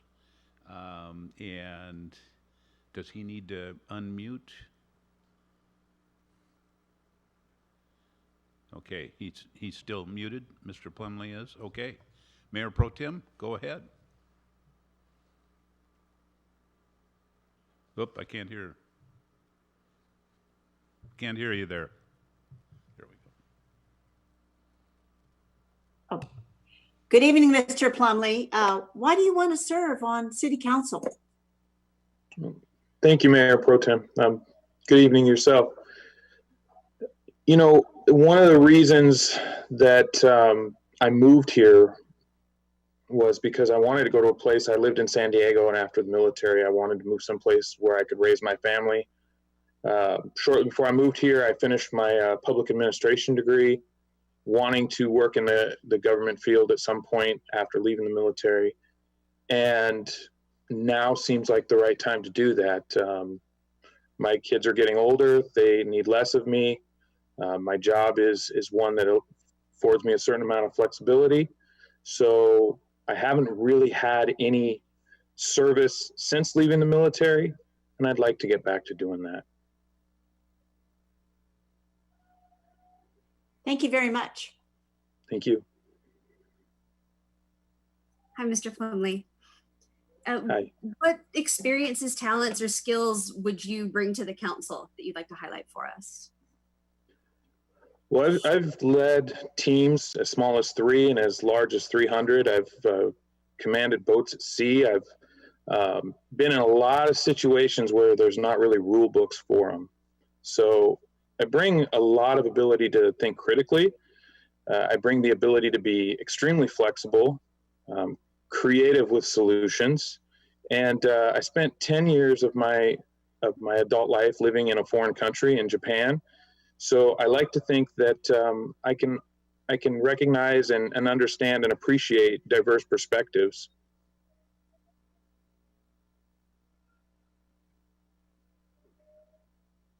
Thank you. Joel Servadius here, Mr. Plumley. As always, thank you for your interest in applying. I know it's not easy. My question for you is, are there any regional issues or forums in which you have a particular interest or expertise? Some examples would be transportation, water supply, human services, water quality, fiscal management, solid waste, parks and open space, etc. I think the one I would bring the most experience in would probably be with wastewater, storm drain management. During my graduate studies, I did work on a project with the city of Berkeley, cataloging, tracking, and managing all of their stormwater, wastewater, and storm drain systems into an Esri story map for the city and for the public to see. Both of my degrees are in the sustainability field, so looking at alternative options to traditional ways of tackling these issues is how I would probably be best served to be able to do that. Thank you. Thank you. Jim Wiesner here, Mr. Plumley.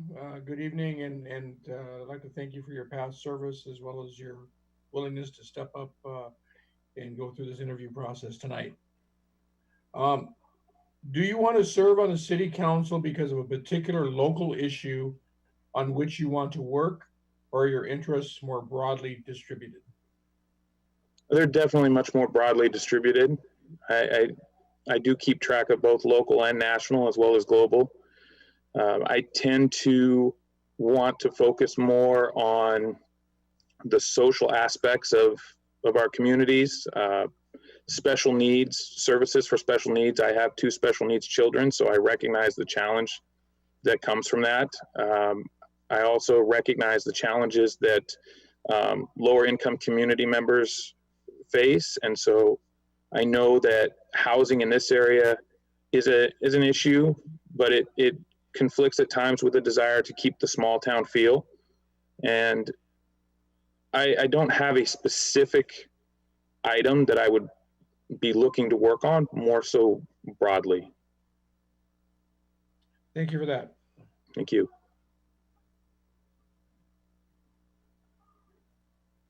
Yes, Mr. Plumley, Councilmember Mack here. First of all, I want to thank you for stepping up and taking interest in the city and applying. And in addition to that, thank you for your service as well. The question would be what do you consider to be the most single important issue our city faces when it comes to long-range planning and our city's future? Well, on a long range, I would say that the biggest challenge is making sure that the infrastructure fits the demand that's going to come with growth. When I walk around the city, I think our walkability and our bikeability scores could be significantly higher, but those can be difficult to build into long range plans, especially when at best we can project growth. I know that we're building a lot of housing, but they do tend to still be outside of the city areas. So as we build those, we face challenges with making sure that people who have limited mobility either have access to expanding public transit or access to the services they need, such as grocery stores and other services that many of us who may be fully mobile take for granted. So I would say that the biggest long range is going to be making sure that the city is livable for people in the future as we build it out. Thank you, sir. Thank you.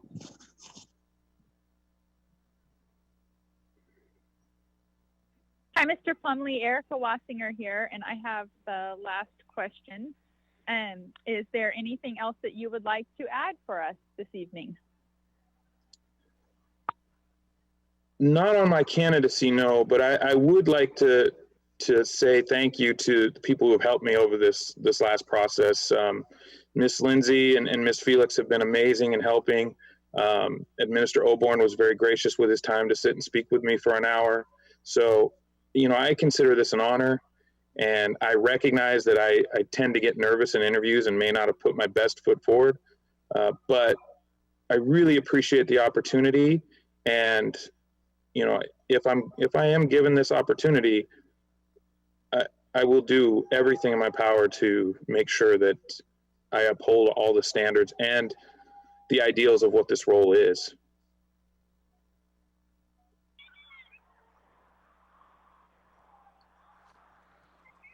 Thank you, Mr. Plumley.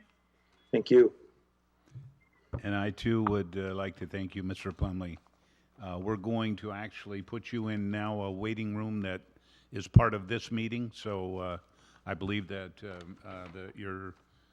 the previous applicant, Mr. Stuckey, is in that same room right now. So we'll talk to you again as soon as we're done with the next couple of applicants. Thank you, Mr. Plumley. Thank you, Mayor. And so we'll go get Ms. Diggs now.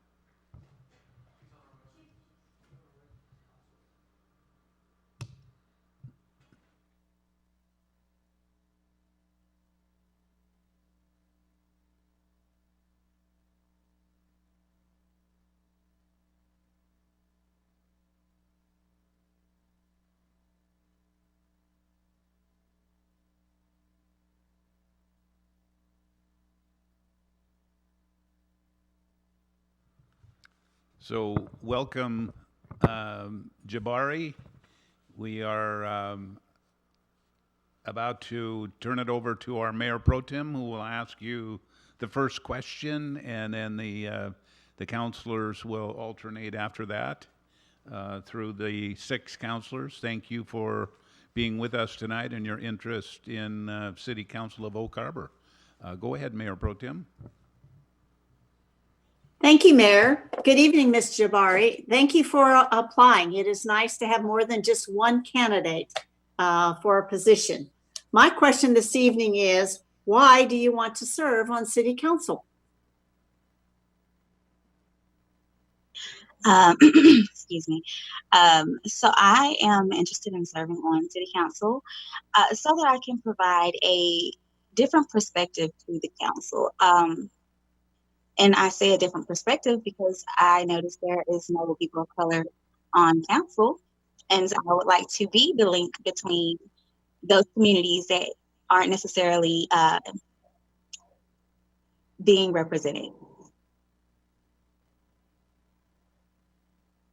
Thank you. That's a good idea. Thank you very much. Appreciate it.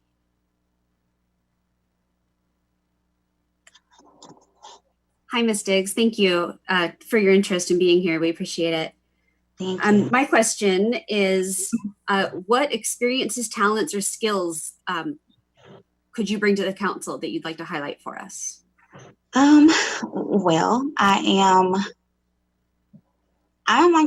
what I like to call a people person, and I'm empathetic. And I care about the people in my community. And I feel that those qualities are needed to, in order to make the community feel like they're being cared for and understood and thought about.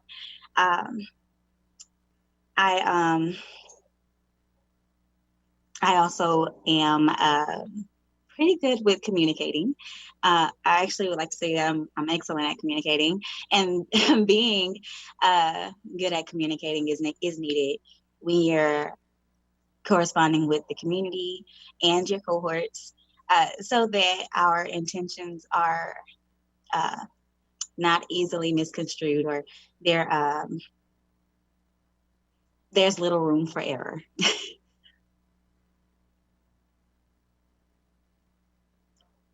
Thank you. Ms. Diggs, Joel Servadius, council member, like your peers before you, I want to say thank you for stepping up. I know it's not easy to throw your name in the hat, and so I appreciate that. My question for you is, are there any regional issues or forums in which you have a particular interest or expertise? For example, transportation, water supply, human services, water quality, fiscal management, solid waste, or parks and open space, etc.? My interest is more so in the fiscal management, mainly because I feel that at times the budget could be reevaluated and funds could be distributed to a matter that more so needs it. Just as an example, maybe looking at the parks and recreation budget, maybe it can be reevaluated to give more to the mental health issue that we have here, or the homeless issue here.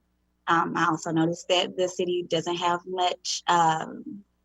many low-income housing either. So it could be reevaluated in some way. Thank you very much. Thank you. Hi, Jabari, Jim Wiesner, City Council here. Welcome, and appreciate you stepping up and taking the time to be here with us tonight, and I appreciate you being a voice in the community.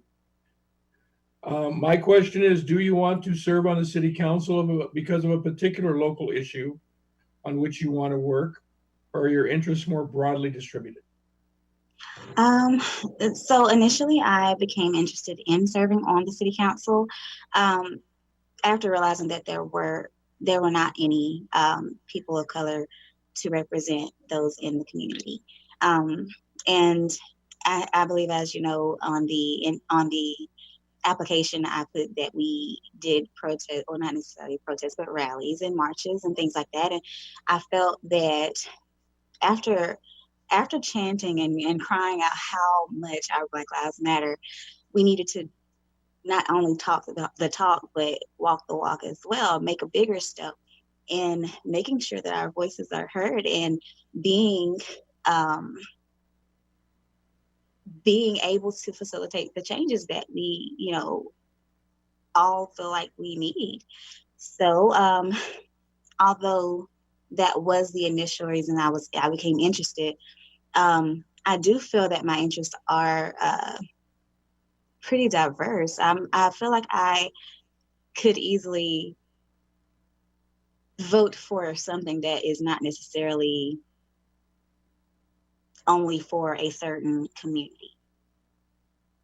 So I believe that my intentions are pretty diverse. All right, thank you very much. Thank you very much. Yes, Mrs. Diggs, Councilmember Mack, and again, I would like to thank you for joining us this evening, and also your interest in the city of Oak Harbor and on the city council. And so the question I have for you is, what do you consider to be the most important single issue our city faces when it comes to long-range planning and our city's future? The city of Oak Harbor, I feel, has an issue with the homeless right now. I feel And I also feel that some of the reason that it's a problem is because there is not a lot of affordable housing. I actually went and fed some homeless last month, and some of them are on they work really hard and still can't afford, you know, a home, not even with a roommate. So I do feel like that's one of the big issues here, is that there is not a lot of housing for those that aren't making enough to live off of. Thank you. Thank you. Hi there, Councilmember Wassinger here. Thank you so much for applying. And I have the last question, and that would be, is there anything else that you would like to add for us tonight? I don't believe that there is anything else that I would like to add, but I would like to thank you all for having me and for choosing to interview me or give me the chance to run for, or not run for, but, you know, occupy the seat for you all.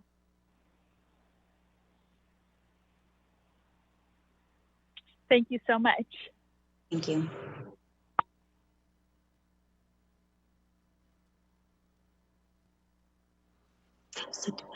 Thank you again, Jabari. We appreciate your time tonight.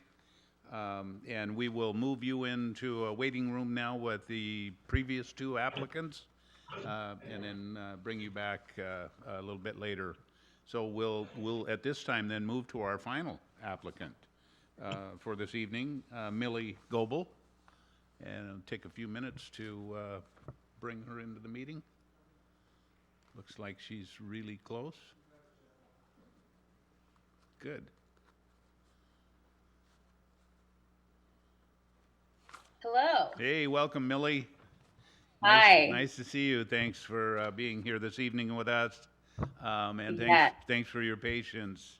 I hope you learned a lot about the CARES Act from Sabrina. I did. I did. So what we're going to do is I'm going to turn it over to Mayor Pro Tem, who will start off with a question, and then the other councilors will alternate, each with a question. Okay. So I'll turn it to Mayor Pro Tem. Good evening, Ms. Goebel. Hi. My question for the evening is why do you want to be on the city council? Yeah, that's a very good question. You know, for those of you who I haven't met yet that are on the council, I was born and raised in Oak Harbor, so I feel deeply connected to this community. I graduated from Oak Harbor High School and then went to the University of Washington, and then actually moved back here a year after I graduated and began a professional life here and bought a home. And, you know, living here, I feel extremely proud to call Oak Harbor my home. I think we live in one of the most beautiful places in the world. And I really like that Oak Harbor has a small town feel where I can go to the grocery store and see a council Mayor Bob Severance at the grocery store, or I could run into a business owner that also lives and works here in the community, or, you know, a teacher. That I really like that Oak Harbor is a small town, and a lot of the adults that I grew up around were really involved in the community, and I kind of watched them kind of live that saying, like, what you put into it is what you get out of it. And I really want to be able to put a lot into the community of Oak Harbor, as well as benefit from that, and for all my peers and the rest of the community to benefit from that hard work. And then lastly, I just feel that, you know, the younger generations who live in Oak Harbor and our professionals here are the future of our community. And so I felt like this was a unique opportunity for me to, you know, interview for a council position to represent that perspective of our community. You know, I think it's kind of a unique situation, and I really saw this as being an incredible opportunity to even just be considered for. So thank you. Thank you very much. Appreciate it. Hi, Ms. Goebel. Thank you so much for your interest. My question is, what experiences, talents, or skills would you like to highlight that you could bring to the council and the community? Yeah. So at my experience at the University of Washington, I was the Pan-Hellenic president. For those of you who aren't familiar with what that is, it's the governing body for sororities. And so with that, I really refined my leadership skills. I led a group of 2,200 extremely diverse women. I had, multiple departments that I would meet with throughout the university, and we would talk and create standards and new policies that were going to benefit not just the Greek community, but benefit the university community. I managed a budget of $400,000 in that role. And I became very familiar with Robert's Rules of Order. That's how we conducted all of our formal meetings. So not only do I have a lot of leadership experience, but also my previous employment at Penny Cove Shellfish as a sales and marketing manager, I really learned how to establish rapport and build a relationship with someone with minimal interaction. And with that, building that relationship, then I had to manage, over 150 business relationships from people all over the country, and all had very diverse backgrounds and very different needs. And so with that experience, I really learned how to make sure my customers, if I couldn't meet their demands at that time, I always made a very strong effort to make sure they felt important and heard. And I feel like that's a very relevant skill to have as a council member, that maybe you can't fix something right away, but you want to make sure that constituent feels important and knows that you've heard their issue. And then lastly, working in the public sector in Oak Harbor, I'm a guest teacher, and being a substitute teacher kind of comes with learning how to be extremely flexible and to always be prepared.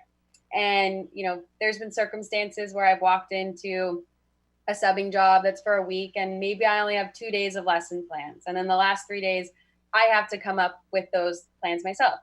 Or, you walk in for one day and there's absolutely nothing for you, and you have to be flexible and creative. And just like you guys were this evening with this new waiting room, you have to be flexible. And so I feel like I've learned those skills being a substitute teacher. And again, I feel like I'm a person who's always prepared.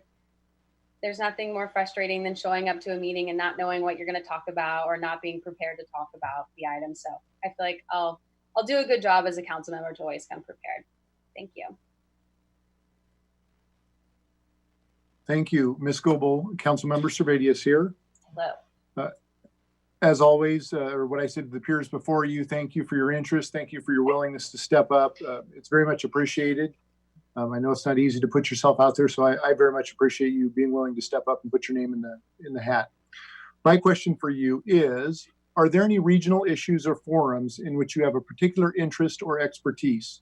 Some examples would be transportation, water supply, human services, water quality, fiscal management, solid waste, parks and open space, etc. Yeah, to be honest, I don't have a expertise, I would say, in those areas, because I don't come from a background in municipal leadership or government. But I am really interested right now in parks and affordable housing developments. With the parks, I know one of the council's goals on the upcoming budget is the advancement of Windjammer Park Phase 2 to see that through. And I really feel that parks are the heart and soul of a community. Being a young person who grew up here, I would hang out at Windjammer Park all summer long. I frequent Windjammer Park still as an adult almost every day. I play tennis at the Sumner tennis courts. So I really feel that it's important that we continue expanding our parks, not just Windjammer, but keeping all of them in the city nice, and have maybe a more variety of activities to offer. I know there's talk of potentially adding pickleball courts long term. And so I'm really excited about those kinds of things. And I know with affordable housing, that's another goal on the council's 2020 or 2019-2020 budget. I'm also in that age group that's maybe looking to buy their first home. And it's a little challenging to buy your first home in Oak Harbor right now. There's not a whole lot out there. And if there is, it's pretty expensive.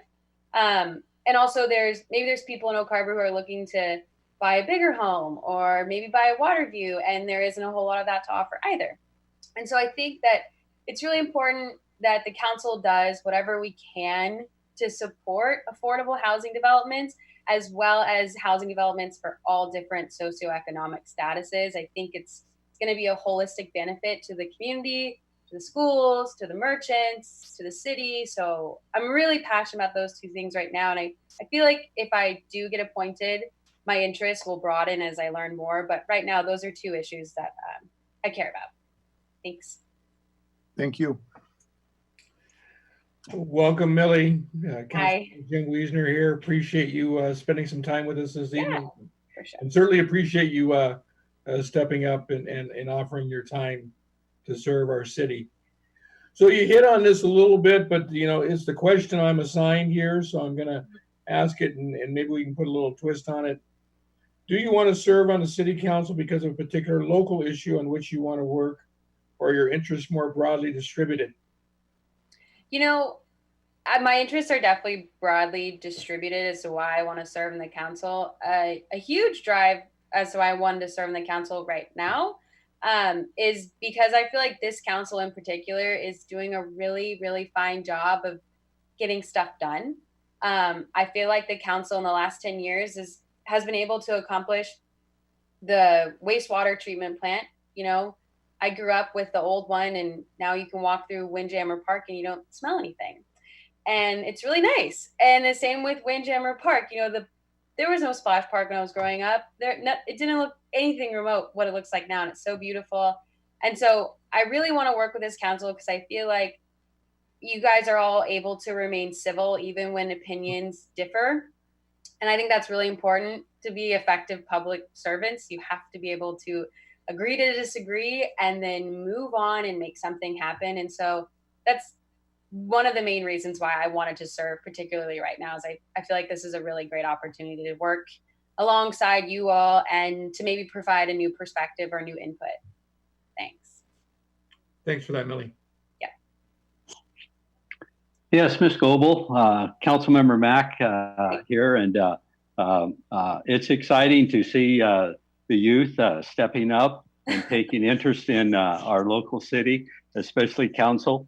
I'll be the first to agree with Councilman Servadius. It's not easy, even though I've been here a long time. So thank you again. The question I have for you is, what do you consider to be the most important single issue our city faces when it comes to long-range planning and our city's future? Oh, that's a good question. I would say the housing. I know that the wastewater treatment was built with the intention of population growth. And so since we've spent all this money on building this beautiful brand new wastewater treatment facility, that we should, maybe invest some time in housing development so that now, since we've made the accommodations for this new large population, now giving them somewhere to live. And again, going back to my answer earlier, I think that would just only drive Oak Harbor even farther to success. I feel like it's already grown and become so wonderful since I was born here, but I think that'll continue making it better, making our schools stronger, maybe driving more people to want to start businesses here if there's more people living here. Yeah, thanks. Great, thank you. Mm-hmm. Hi, Millie, Councilmember Wassinger here. Hi. Yes, thank you so much for applying and considering joining us. I have the last question, and that is there anything else that you would like to add for us tonight? No, I just want to say thank you to all of you for your service. I know, sometimes it can be a thankless job. And so I just want to say thank you for everything you guys do. I know some people may not understand really what goes on behind the scenes in your role. And I just want to say, thank you. I've really enjoyed living here. I've had a great experience living here. And I really feel like it would be an honor to work with all of you and to serve the community of Oak Harbor. Thanks. Thank you. Mm-hmm. Thank you, Ms. Goebel. So thank you, Ms. Goebel. We will actually now move you into the waiting room with the previous three applicants. Okay. And then we will be pretty soon going into executive session and should be able to come back out after that and make a selection. So the executive session per RCW 423110 is to discuss council member applicants. Anticipated duration is up to a half hour. Action will follow upon return to open session for the appointment of council member position number 7. There will not be any decision made in the executive session. So we'll be now excusing or going into that session, and we'll be back in a half hour. So see you soon. The only other, we will have one staff, our city clerk, Julie Lindsay, and our city attorney, Mr. Weed. Okay?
So are we going to be on camera?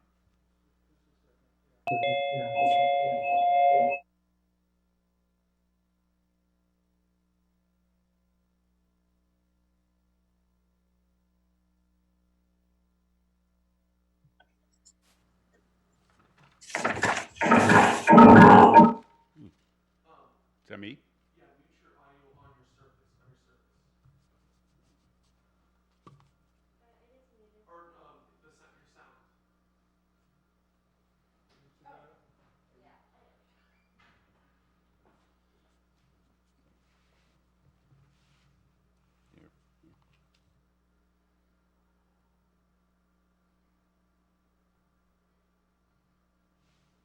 Good.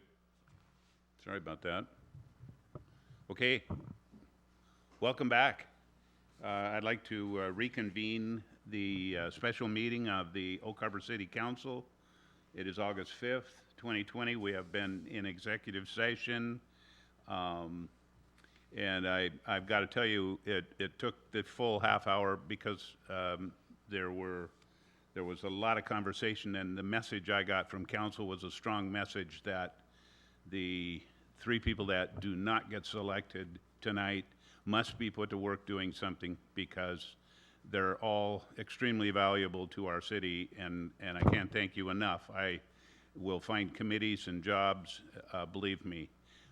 Thanks for your interest, and it is not an easy decision with 4 such good candidates. So thank you again for your interest. So at this time, I will ask the council for potential motion, and if we receive a motion and a second, then the council can vote at that time. If there are 4 or more votes, then the selection process is over. That's what it takes for this to be elected now tonight. If it happens to be split 3-3 or 2-2 or something like that, then we will potentially go into another session, another executive session. But now I turn to council, and I'm looking for a hand or 2, or I'll ask the first hand.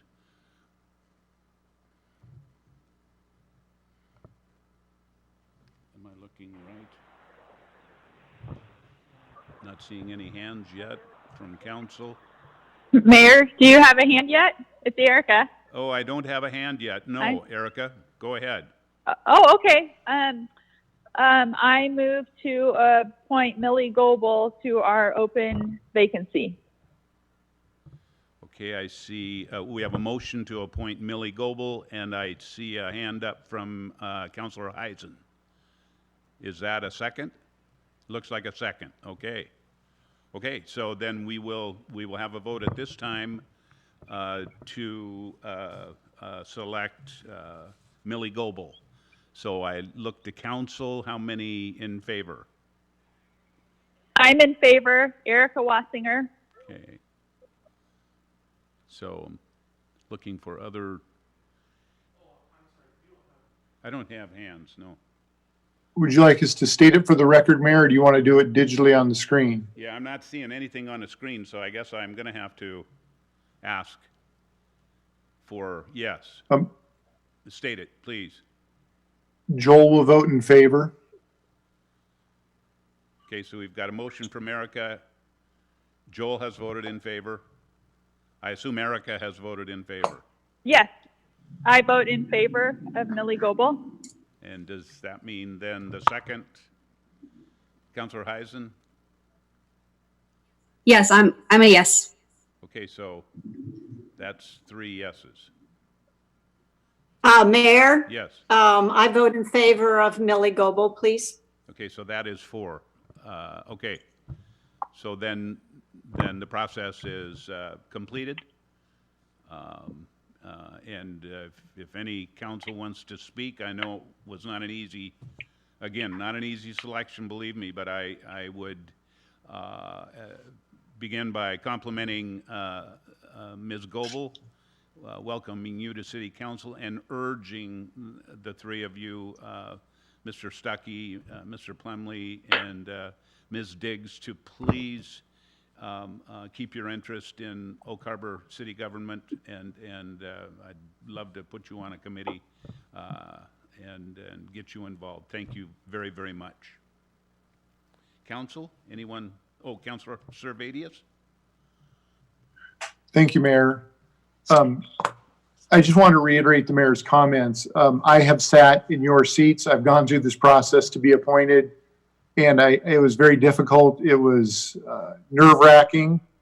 At that time, we were sequestered in a real room, so we all sat there and you know, had to make small talk, even though we pretty much all knew each other from just being involved in the community. But I sincerely thank all of you for stepping up from the bottom of my heart, for being willing to apply, to be interested in the community. And as the mayor said, please stay involved. We are grateful for your interest, and it's never an easy process to have to select one. All of you are incredibly qualified. Thank you.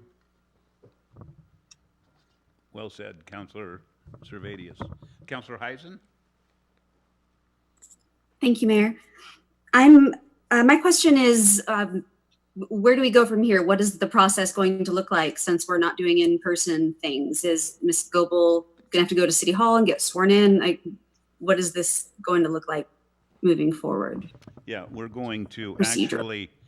we're actually going to swear Millie in, and our clerk, Julie, will be doing that in just a few moments. Oh. Yeah, so we'll swear her in, and she'll get to help us call the meeting adjourned as one of her first actions. Okay. I'd like to echo the thank yous. I mentioned in a session that this was a good problem to have, having four excellent candidates. It was very difficult, and all four of you really brought something unique to the table, and that's what made it difficult. So thank you again. And when we say, you know, if we approach you to join the planning commission or help on a park board, or you know, consider running in another election, please know that those are not empty words.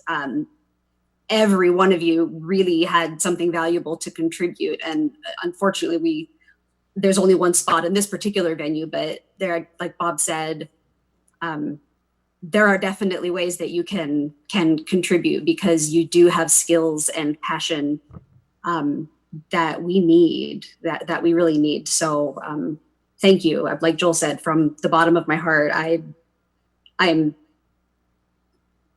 really blown away that four such qualified, passionate people were willing to step up and take the time to represent our community. So we will find a place for all of you. Thank you. Thank you, Councilor Heisen. Mayor Pro Tem. Thank you, Mayor. This is such an honor to talk with four very passionate and diverse backgrounds, but givingness. You know, you usually don't find that passion for the city with four people, maybe one or two, but really, please, whether it be with the police department, or there's so many different ways to get involved. Or if you have an idea of something to bring up, we have a youth coalition. I mean, there are just so many ways. Please don't just say, they didn't pick me, but it was hard. And I really hope you will continue to share your passion with us. We noted it very, very much. So thank you. And I hope to see you around town and being involved more in our community. So thank you very much.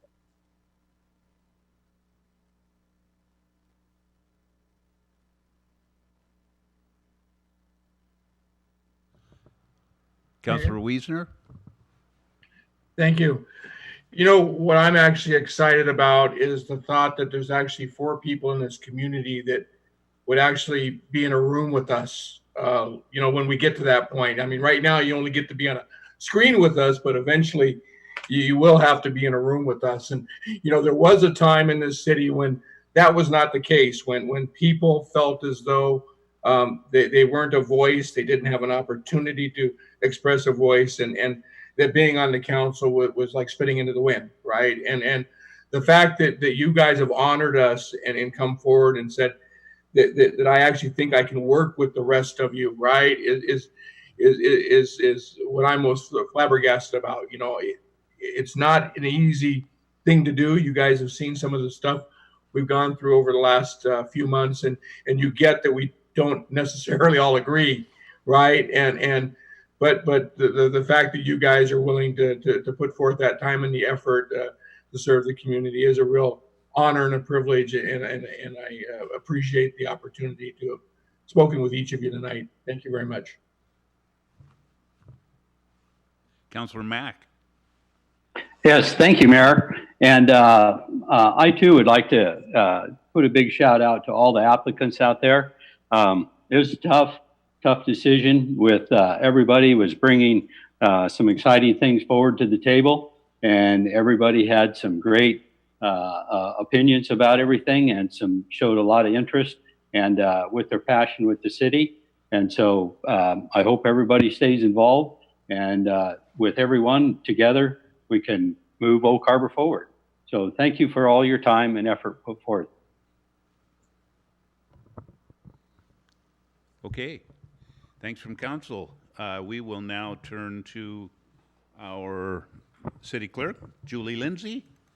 And I think Julie is going to swear Millie Goebel in as our newest city councilor. Welcome, Millie.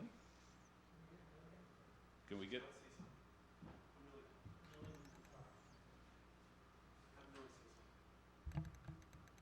Do we have Miss Goebel on the screen? That's sure not Miss Goebel. There she is. I took myself off mute. All right. Miss Goebel, congratulations. If you will please raise your right hand and repeat after me. I state your name.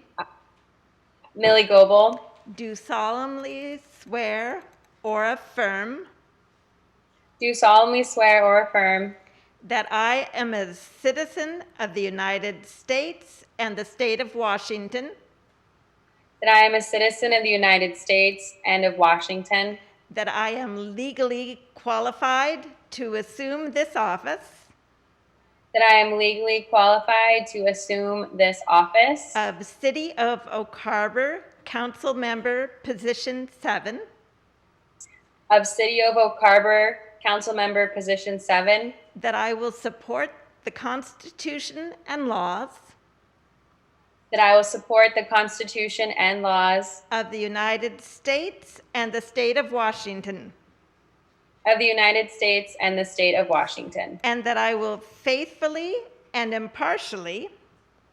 That I will faithfully and impartially. Discharge the duties of this office. Discharge the duties of this office. To the best of my ability. To the best of my ability. Thank you. Thanks. Okay.